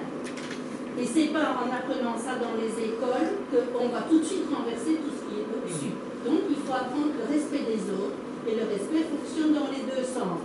Ça veut dire que les gens qui sont immigrés, qui viennent vivre chez nous, doivent avoir une demande et un intérêt par rapport à nous et une demande de contact. Moi, je suis quelqu'un de très bête, mais je trouve que ça va dans les deux sens. Et là, ça manque aussi. Mais donc, Madame Devant, on voudrait prendre la parole aussi. Moi, je pense qu'il y a un truc dont on ne parle pas assez, c'est l'aspect historique.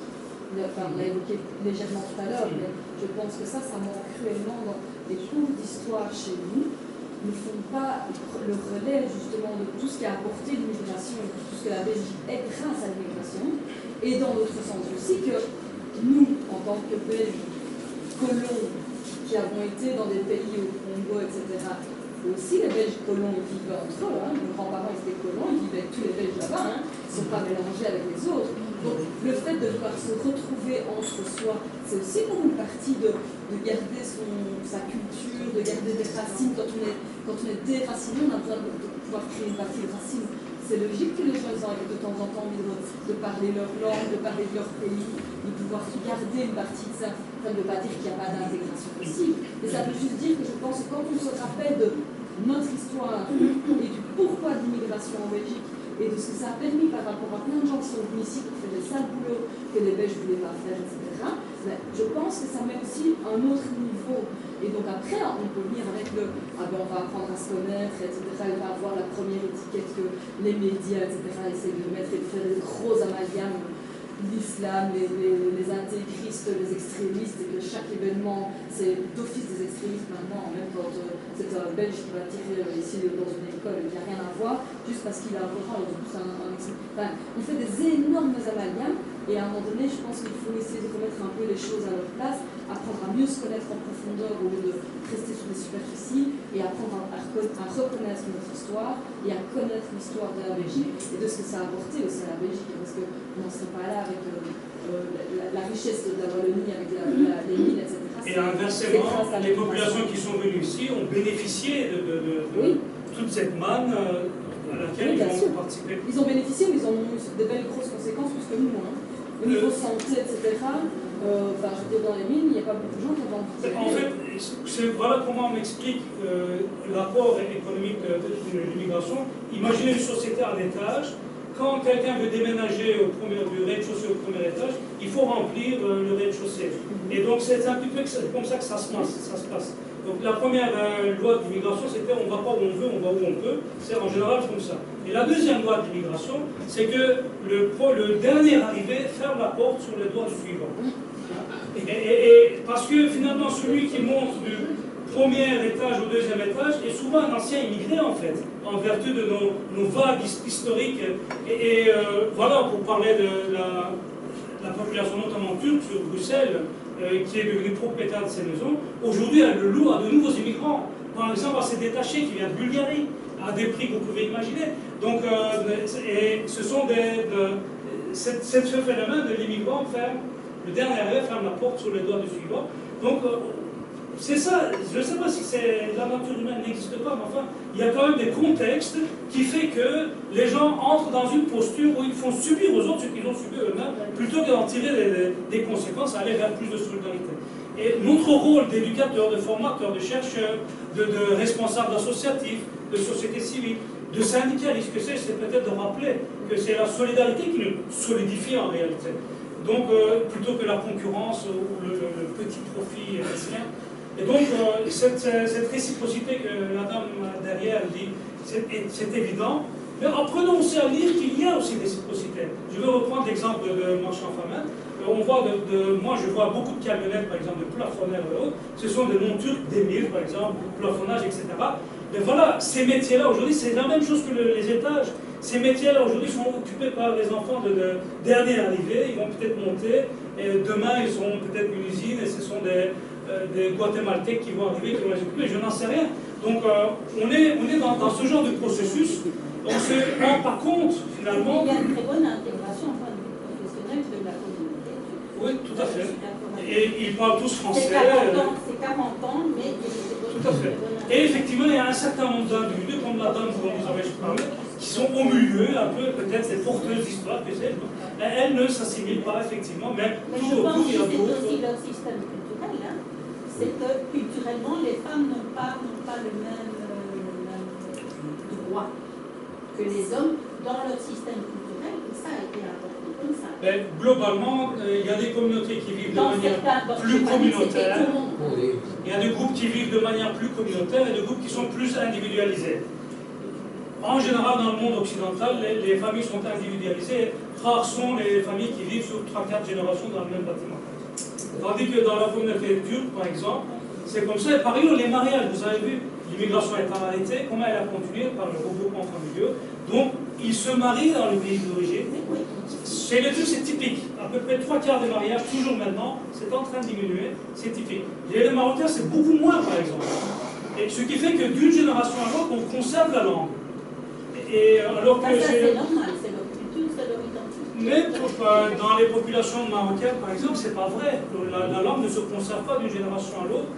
Si vous avez à peu près 80-90% des Turcs dans les enquêtes qui disent parler la langue turque, vous avez à peine 30% des jeunes issus de l'immigration marocaine qui parlent l'arabe marocain. D'autant plus qu'à l'origine, ils ne parlent pas nécessairement l'arabe. Ils parlent un parler marocain, le kabyle, etc., de différentes autres langues berbères.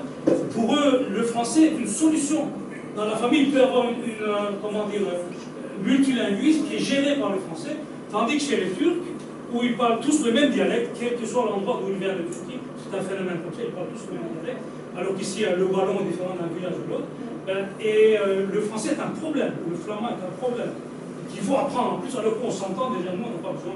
Donc ça crée la fermeture. Il y a des phénomènes linguistiques aussi qui peuvent expliquer certaines choses, mais le fait est que on est dans des phénomènes de... Est-ce qu'on est dans du racisme? Je ne crois pas. Est-ce qu'on est dans des xénophobies? Peut-être. La peur du migrant, on est dans des xénophobies.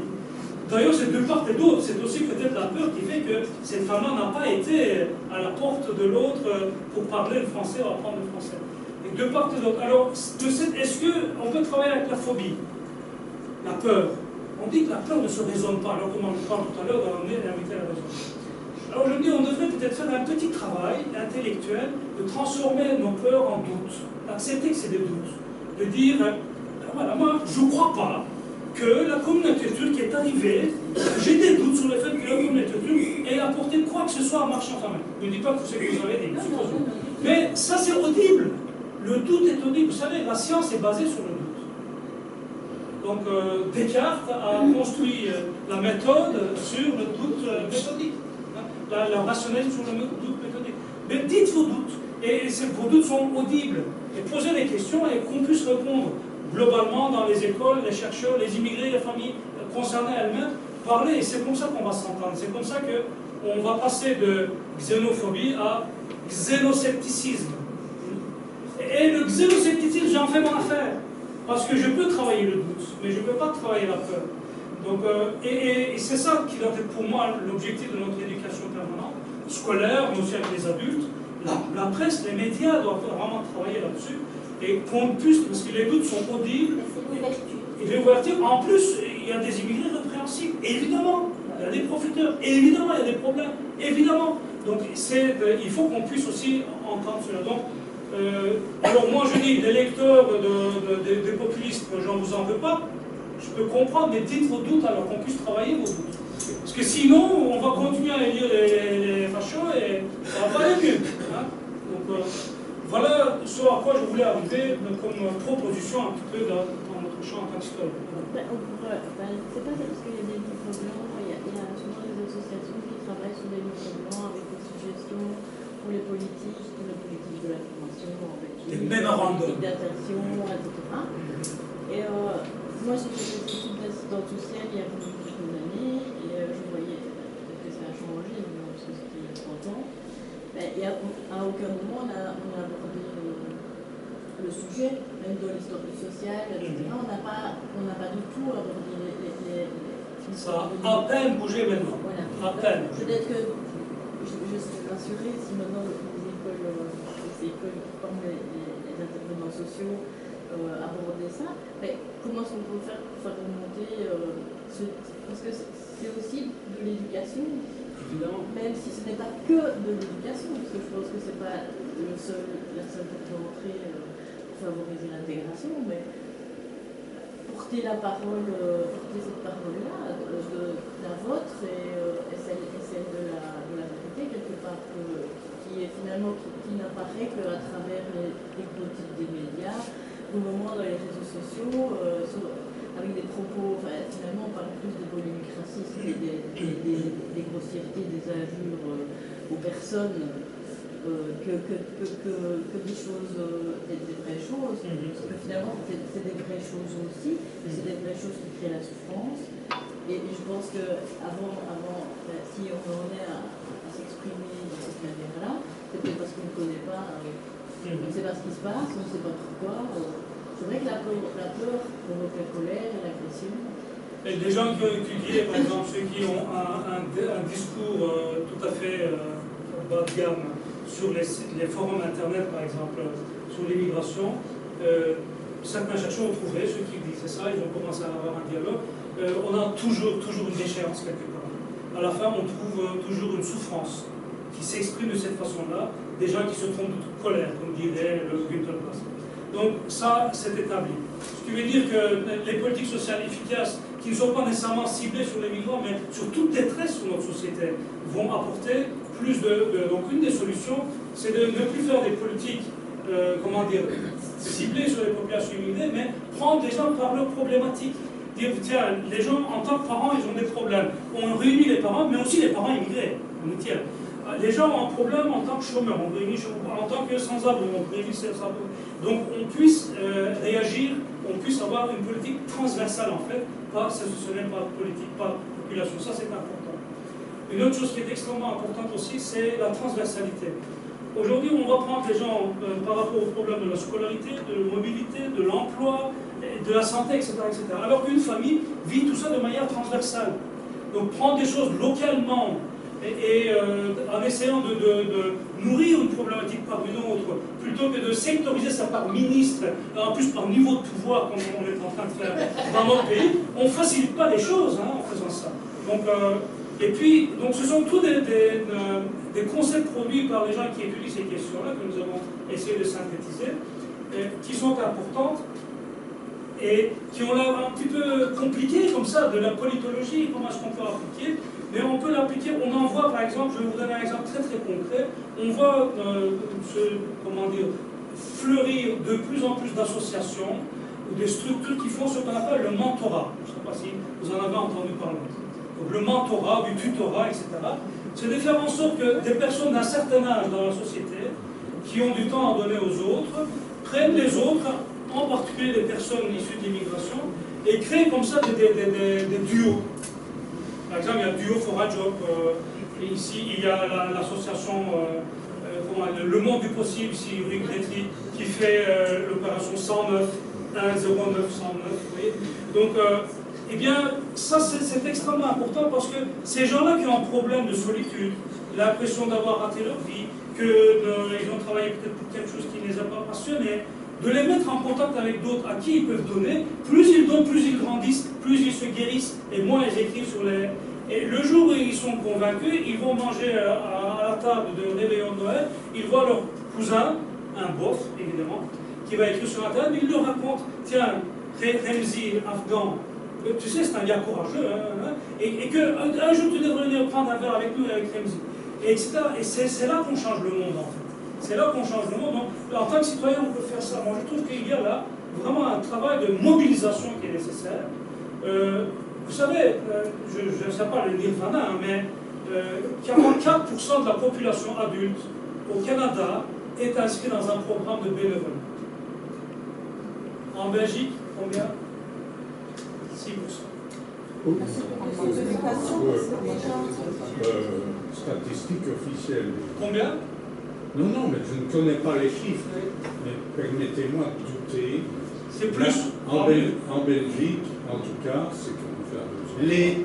Les pouvoirs, quels qu'ils soient, ont une politique constante, c'est de laisser faire par le citoyen ce qu'eux ne veulent pas faire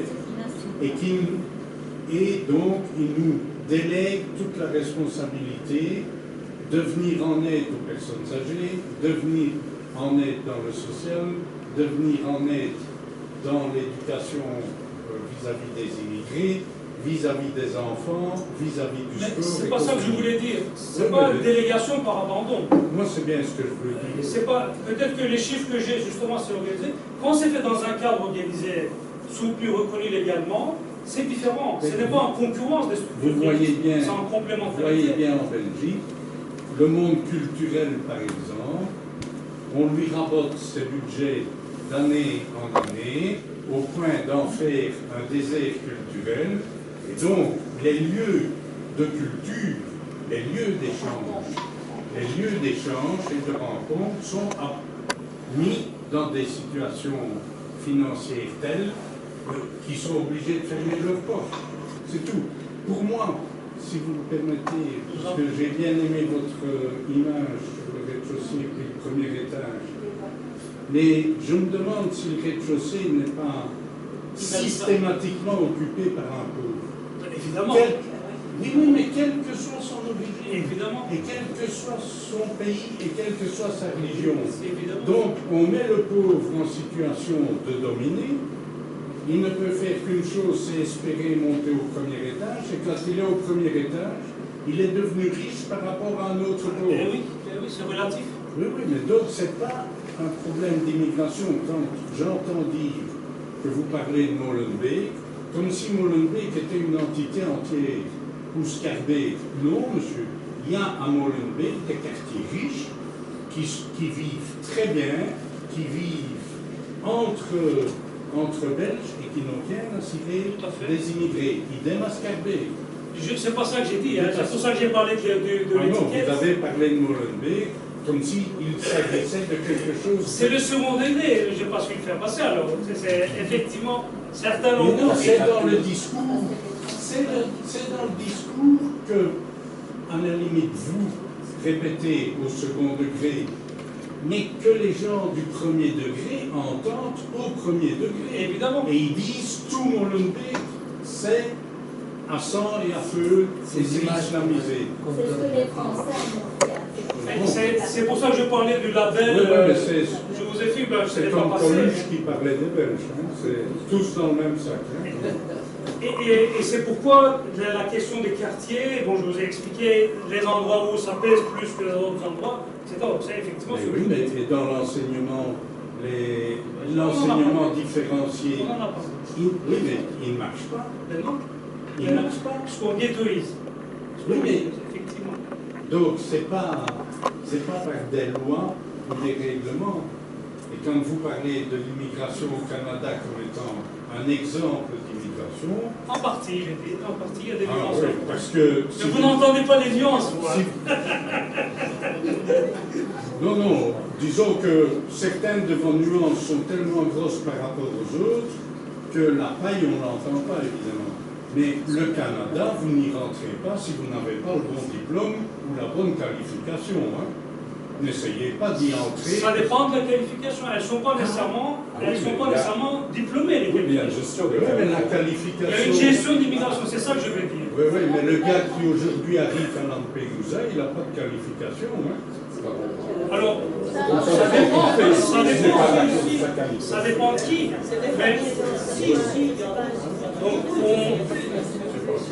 On voit que 25% des gens qui arrivent sur le continent européen sont diplômés universitaires. 25% sont diplômés universitaires. Oui, donc ça c'est la paille. Il y en a 75 qui ne le sont pas. Oui, peut-être un bel Dans diplôme la comme moi. population belge, il y a pas 25% de la Tout le monde n'a pas un population diplôme belge, c'est un Non, par ailleurs, il n'y a pas besoin de diplôme pour tous les métiers. Il y a des métiers, y compris au Canada, qui sont peu qualifiés, qui sont nécessaires également. De toute façon, en plus, le fait d'arriver avec l'universitaire en poche, c'est un atout, mais c'est un atout qui n'est pas valable et qui n'est pas utilisable. Qui n'est pas toujours exactement, Parce qui que n'est la pas utilisé. plupart ne sont pas reconnus dans les tests de valorisation des compétences. Et c'est un parcours du combattant. Exactement. Et quand un universitaire qui vient de terminer des études dans son pays veut travailler ici le plus vite possible, et qu'au bout du compte, il y en a certains qui doivent carrément changer de métier, changer d'objectif professionnel, et finalement, c'est pas... Ils ne sont pas toujours reconnus. Et il y a des raisons parfois logiques à ça, que ce ne soit pas reconnu. Certains études durent 3 ans dans un pays, 5 ans dans d'autres, donc c'est pas évident. C'est des niveaux qui ne sont pas les mêmes. Tout à fait. Mais bon, voilà, c'est des drames. Et je vois qu'il y a encore deux propos. Madame aurait demandé la parole avant. Je voudrais répondre à vous, monsieur, parce que vous parliez de 75% qui ne sont pas diplômés, mais les autres 75%, parce que moi, je suis moi-même d'origine étrangère immigrée, donc en Belgique depuis 25 ans. Donc les autres 75%, qu'est-ce qu'ils font? Ils font le sale boulot. Et donc, en attendant, parce que je connais, je suis d'origine roumaine, donc beaucoup de personnes diplômées, avec un diplôme universitaire, ils se sont tapés des années parce qu'ils ont dû reprendre leurs études. Vous savez ce qu'ils ont fait dans le sale boulot, dans les restaurants, les ménages, toutes sortes de petits boulots que le citoyen belge ordinaire qui est sans emploi, qui est au chômage, ne le pas. Donc voilà, les 55%, je crois qu'ils remplissent quand même une case, même si ils n'ont pas un diplôme universitaire ou ils ne peuvent pas exercer un travail en lien avec la formation continue dans le pays d'origine. Et je vais donner un exemple. À l'heure actuelle, beaucoup d'infirmières d'origine humaine sont recrutées en Mali parce qu'il y a un besoin. Mais là, on reconnaît leur diplôme et leur qualification. On ne demande pas de reprendre des études, mais on reconnaît parce qu'il y a un besoin. Et alors, on fait quoi? Mais le problème est bien politique en Belgique. C'est la politique on de va la chercher les universitaires, tous les têtes en Roumanie ont quitté le pays. Ils sont venus en Belgique, en France, aux États-Unis, au Canada, parce que dans le pays, c'est un désastre au niveau économique et au niveau politique. Les pays occidentaux, ils disent aussi, parce que ces gens-là, ils ont quand même une qualification. Et pourquoi nos jeunes qui veulent faire des études de médecine, aujourd'hui, ils sont obligés d'aller étudier dans les pays de l'Est? Ils vont en Roumanie, à Cluj, et ils sont reçus sur dossier, parce qu'ici, un examen d'entrée. Voilà. Ici, il y a encore une demande. Oui, moi j'ai envie de partager que ce qui m'a parlé, c'est le coût-bénéfice et les choses organisées ou non. Je me dis quand même que nos dirigeants ne sont pas cons. On a eu droit à voter pour eux, et donc ça me pose question. Je doute un peu des enjeux, j'aime bien l'idée du doute, je doute un peu des enjeux qui sont derrière. Je n'ai pas de réponse, il y en a peut-être d'autres, mais dans les coûts, c'est nous qui les payons. On construit des fausses prisons, là, des endroits de 127 bis qu'on n'appelle pas des prisons. On met des flics partout, dans les trains, dans les gares, dans le parc, dans les courants, je suis tout à fait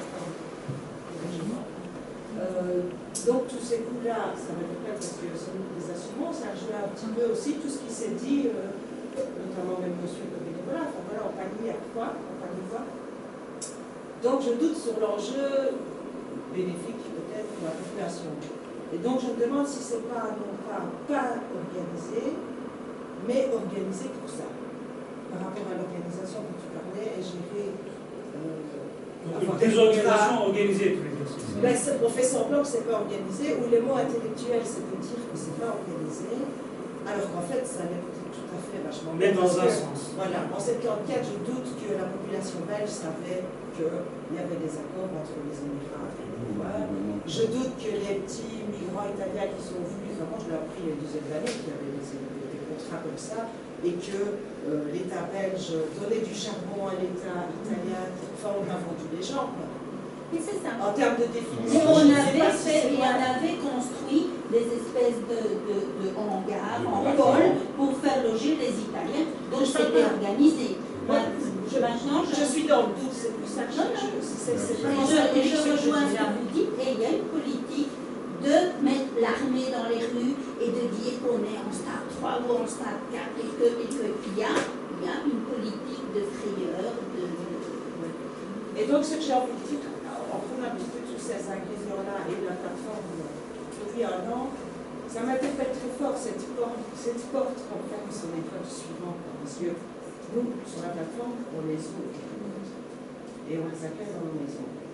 Et donc moi j'avais envie de tirer ce soir, après cette rencontre, que simplement on repart tous avec l'idée de ne pas être celui qui va fermer la porte sur le monde. C'est une ouverture citoyenne. Voilà. Enfin, moi c'est ça que je reçois ce soir. Bien, merci. On peut applaudir.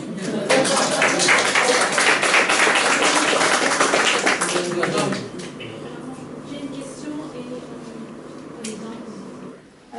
ma question, elle rejoint un peu dans la suite de la jeune fille là. Si dans les années 50-60, la politique migratoire était encadrée, qu'est-ce qui a fait qu'à un moment donné, on a arrêté de l'encadrer? Alors l'exemple positif, est-ce qu'il n'y a pas des exemples justement positifs comme le cas de Malines, où on parle d'une intégration réussie? Lequel? Malines. La ville de Malines. Oui, la ville de Malines avec Bart Somers qui a reçu un prix de meilleur maire de la ville.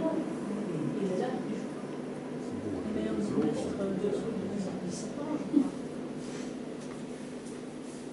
crois. Ça serait intéressant de l'inviter. Mais je ne vais pas reprendre à sa place.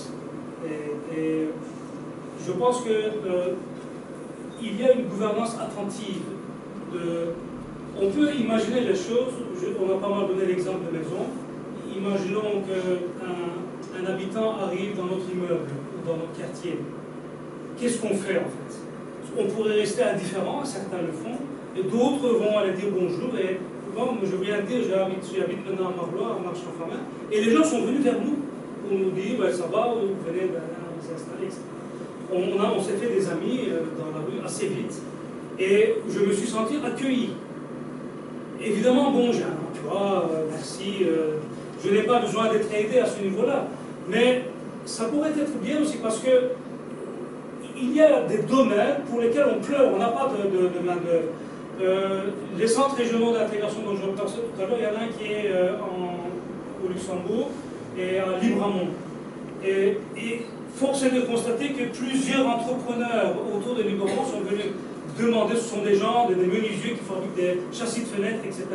Et ils ne connaissent pas évidemment les structures, ils ne connaissent pas les mots qu'il faut utiliser, mais ils viennent demander ce qui est très bien. Ils disent, ils peuvent qu'on peut engager des immigrés ici, alors que ce n'est pas du tout ce que le centre régional fait. Mais heureusement, les collègues les ont orientés, etc. Donc, et ça ne se fait pas comme ça non plus. Donc, les gens ont des besoins. Et si on pouvait essayer de mobiliser ces besoins et de les rencontrer. Et c'est pour ça que je parlais tout à l'heure de l'efficacité du bénévolat ou du mentorat, dans la mesure où il ne faut pas remplacer les professionnels, mais c'est tout à fait complémentaire et c'est un double bénéfice. Ça peut aider des gens, mais ça aide dans les deux directions. C'est bidirectionnel. Ça nous aide aussi à comprendre un petit peu, peut-être en faisant le travail que tu fais au niveau de ta plateforme, tu as compris des choses que tu ne connaissais pas. Ça nous apporte des choses en fait. Et on peut donner ça aux autres dans notre environnement. Et cette dimension bidirectionnelle, ça aussi, ça a été étudié dans les gens et dans les évaluations extrêmement positives. C'est ça qui fait que peut-être, je ne sais pas, je ne connais pas le cas de Malines, qu'il y a une organisation tout à fait de la société civile qui organise l'accueil et qui est soutenue, et la société civile est organisée par, évidemment, le gouvernement, que ce soit au niveau communal ou dans cet objet, en connexion avec les services dédiés, qui sont professionnels, mais qui ne suffiront pas. Il faut que l'ensemble des citoyens puissent... Alors, à ce moment-là, on va, à la rigueur, déjouer l'exploitation. eh bien, tel collègue syndicaliste ou tel voisin syndicaliste va expliquer que là, ça ne se fait pas, il faut ça, on peut aller au tribunal, etc. On va peut-être trouver des choses. Ah tiens, tu as un propriétaire véreux, ben, ça aussi, ça peut se régler. Donc à ce moment-là, on va pouvoir aider les gens et on ne va pas les condamner à des communautés. Sinon, ces communautés vont se muscler et ne vont pas apporter nécessairement l'intégration, la qualité qu'on espère. Il a appliqué des quotas au niveau des logements pour éviter justement cet effet de ghettoisation. Et en plus, l'immigré doit parler flamand et il doit l'apprendre. Avant d'avoir un logement social. Il y a des 8 heures de bénin. Obligatoire. Donc vous voyez, il y a des recettes qui ont donné des résultats. Appliquer ça ici. Pourquoi pas? Mais en fait, qu'est-ce qui différencie la politique flamande d'intégration et la politique en Wallonie? Donc ils ont une politique de Inburgering. Vous voyez, vraiment en citoyennement. Inburgering. Et donc, ils mettent beaucoup plus d'argent que la Wallonie par rapport à ça. Évidemment, c'est une région plus riche, on peut le dire aussi. Mais en même temps, dans la mesure où c'est une région plus riche, il y a plus d'entreprises qui tournent, ils ont plus de besoin de bras aussi. Donc tout ça, c'est le mot à la queue, vous voyez. Donc je pense que c'est là peut-être qu'on va petit à petit devoir arrêter, parce que moi j'ai un train à prendre, vous avez compris. Et donc, on pourrait peut-être... vas-y. On pourrait peut-être arrêter sur cette image. Tu me fais oublier ce que je vais. Donc, c'est que, en fait, moi, je crois que l'être humain est un être intéressé. Profondément intéressé. Monsieur est intéressé, madame l'est, moi aussi, monsieur aussi, nous sommes tous intéressés. Mais ça veut dire quoi cet intéressement? Les immigrés sont intéressés aussi. C'est quoi cet intéressement? En fait, est-ce que cet intéressement est quelque chose de vil et vénal? Je crois que non. Parce que, regardez, les meilleures relations que vous avez autour de vous, en termes d'amitié, en termes de voisinage, les meilleures relations, est-ce que ce sont des relations où vous avez l'impression que les flux sont réciproques ou c'est des relations que vous donnez toujours, vous ne recevez rien? Dites-moi. C'est quand même les flux réciproques qui font notre amitié. Eh bien, c'est les flux réciproques et le sentiment d'équité les uns envers les autres qui font notre humanité. Donc, je pense que l'intéressement est une des bases de la nécessité de l'humanité. Donc, il faut qu'on retrouve ce sens de l'intéressement qui n'est autre que le bien commun. Le bien qui est au milieu, qui nous appartient à tous. Et donc, c'est là qu'on va essayer de créer des citoyens, en fait. De l'autre étranger va devenir un citoyen. Monsieur Armitier. Je voulais quand même faire remarquer une chose, c'est que Navaïssa a été élue citoyenne, première citoyenne de Savoie. Oui.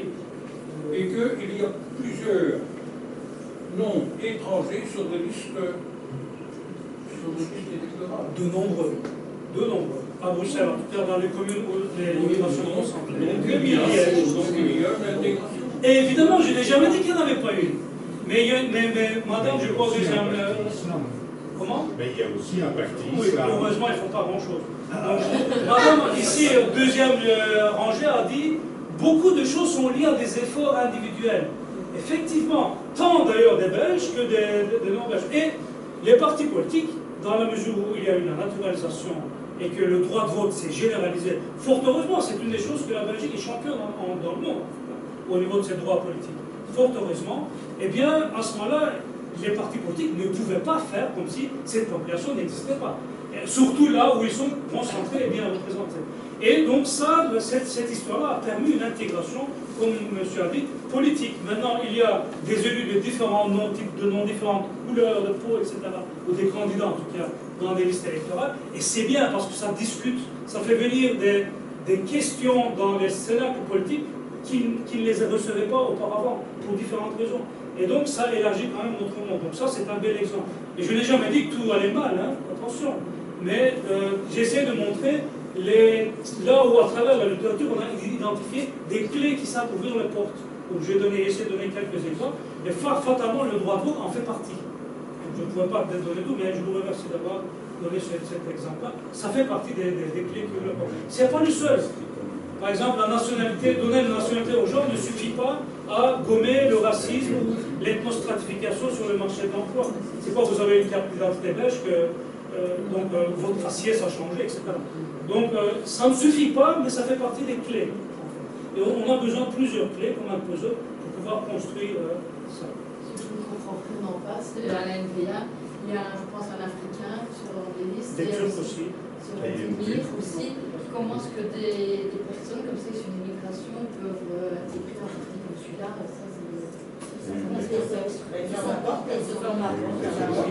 Ils trouvent des intérêts, vous voyez, je parle d'intéressement, ils trouvent des intérêts qui les arrangent, qui peuvent éventuellement leur permettre de sortir de là où ils sont, que sais-je, en marchant sur les autres. Donc c'est un peu comme ça on pourrait dire. Mais maintenant, il faut poser la question aux intéressés. Encore une fois, je ne peux pas répondre à leur place, mais il y a certainement des raisons là derrière. Mais d'un autre côté, il n'y a pas, on ne peut pas non plus. Voilà, nous sommes dans un pays démocratique, formellement. Parce que, pourquoi je dis ça? Parce que, alors que la division des niveaux de pouvoir est quelque chose de très compliqué à gérer dès lors qu'on veut mettre en place une politique transversale, c'est un garde-fou par rapport à des phénomènes d'autoritarisme, d'hégémonie, comme on voit comme en Turquie par exemple, comme avec Erdogan, ou bien, comment dire, Orban justement en Hongrie, etc. C'est un garde-fou. Parce que vous ne vous entendez pas avec les libéraux, mais vous pouvez travailler quand même dans cette province, vous pouvez quand même travailler dans cette région, ou dans cette commune. Ils ne peuvent pas être partout. Et d'un autre côté, dans la mesure où il y a une division de ces forces politiques, ils sont obligés d'être dans des partenariats politiques, dans des coalitions. Aujourd'hui, vous sont vos ennemis, demain, ça risque d'être vos partenaires. Qui dit peut-être demain qu'on n'aura pas les socialistes et les libéraux au gouvernement ensemble? Ça fait partie des possibilités. Ça fait partie des possibilités. Donc, on ne peut jamais. Là, par contre, ils ne peuvent pas fermer la porte, donc on ne coince pas de porte. Donc, c'est ça qui est intéressant. C'est ça qui fait qu'on est dans une démocratie. Mais ce qui est dangereux, c'est que la démocratie puisse être prise en otage par un discours populiste. C'est ce qu'on voit, notamment en particulier dans la partie néerlandophone du pays, et où, en Wallonie, par exemple, on lave plus blanc. On a peut-être quelques partis d'extrême droite, mais c'est quand même des repris de justice, quoi. C'est pas grand-chose, heureusement. Et je pense que c'est parce qu'il y a une bonne société civile et les partis démocratiques travaillent ça, alors qu'à un moment donné, cette vague a été dépassante au niveau de la flore. Donc c'est ça le danger. On est dans notre région avec des atouts, voyons nos atouts, travaillons ces atouts-là. Et l'immigration en fait partie, je pense. Voilà, on va terminer là-dessus si vous voulez bien, sinon le train ne va pas m'entendre. Je vous remercie pour votre attention.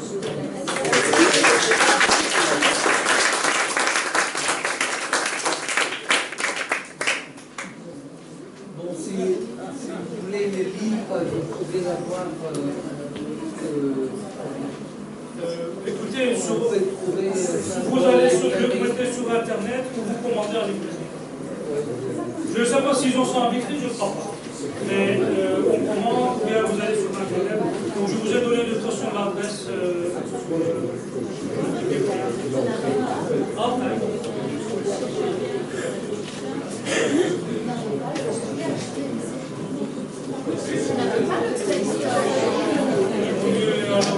je vais l'acheter en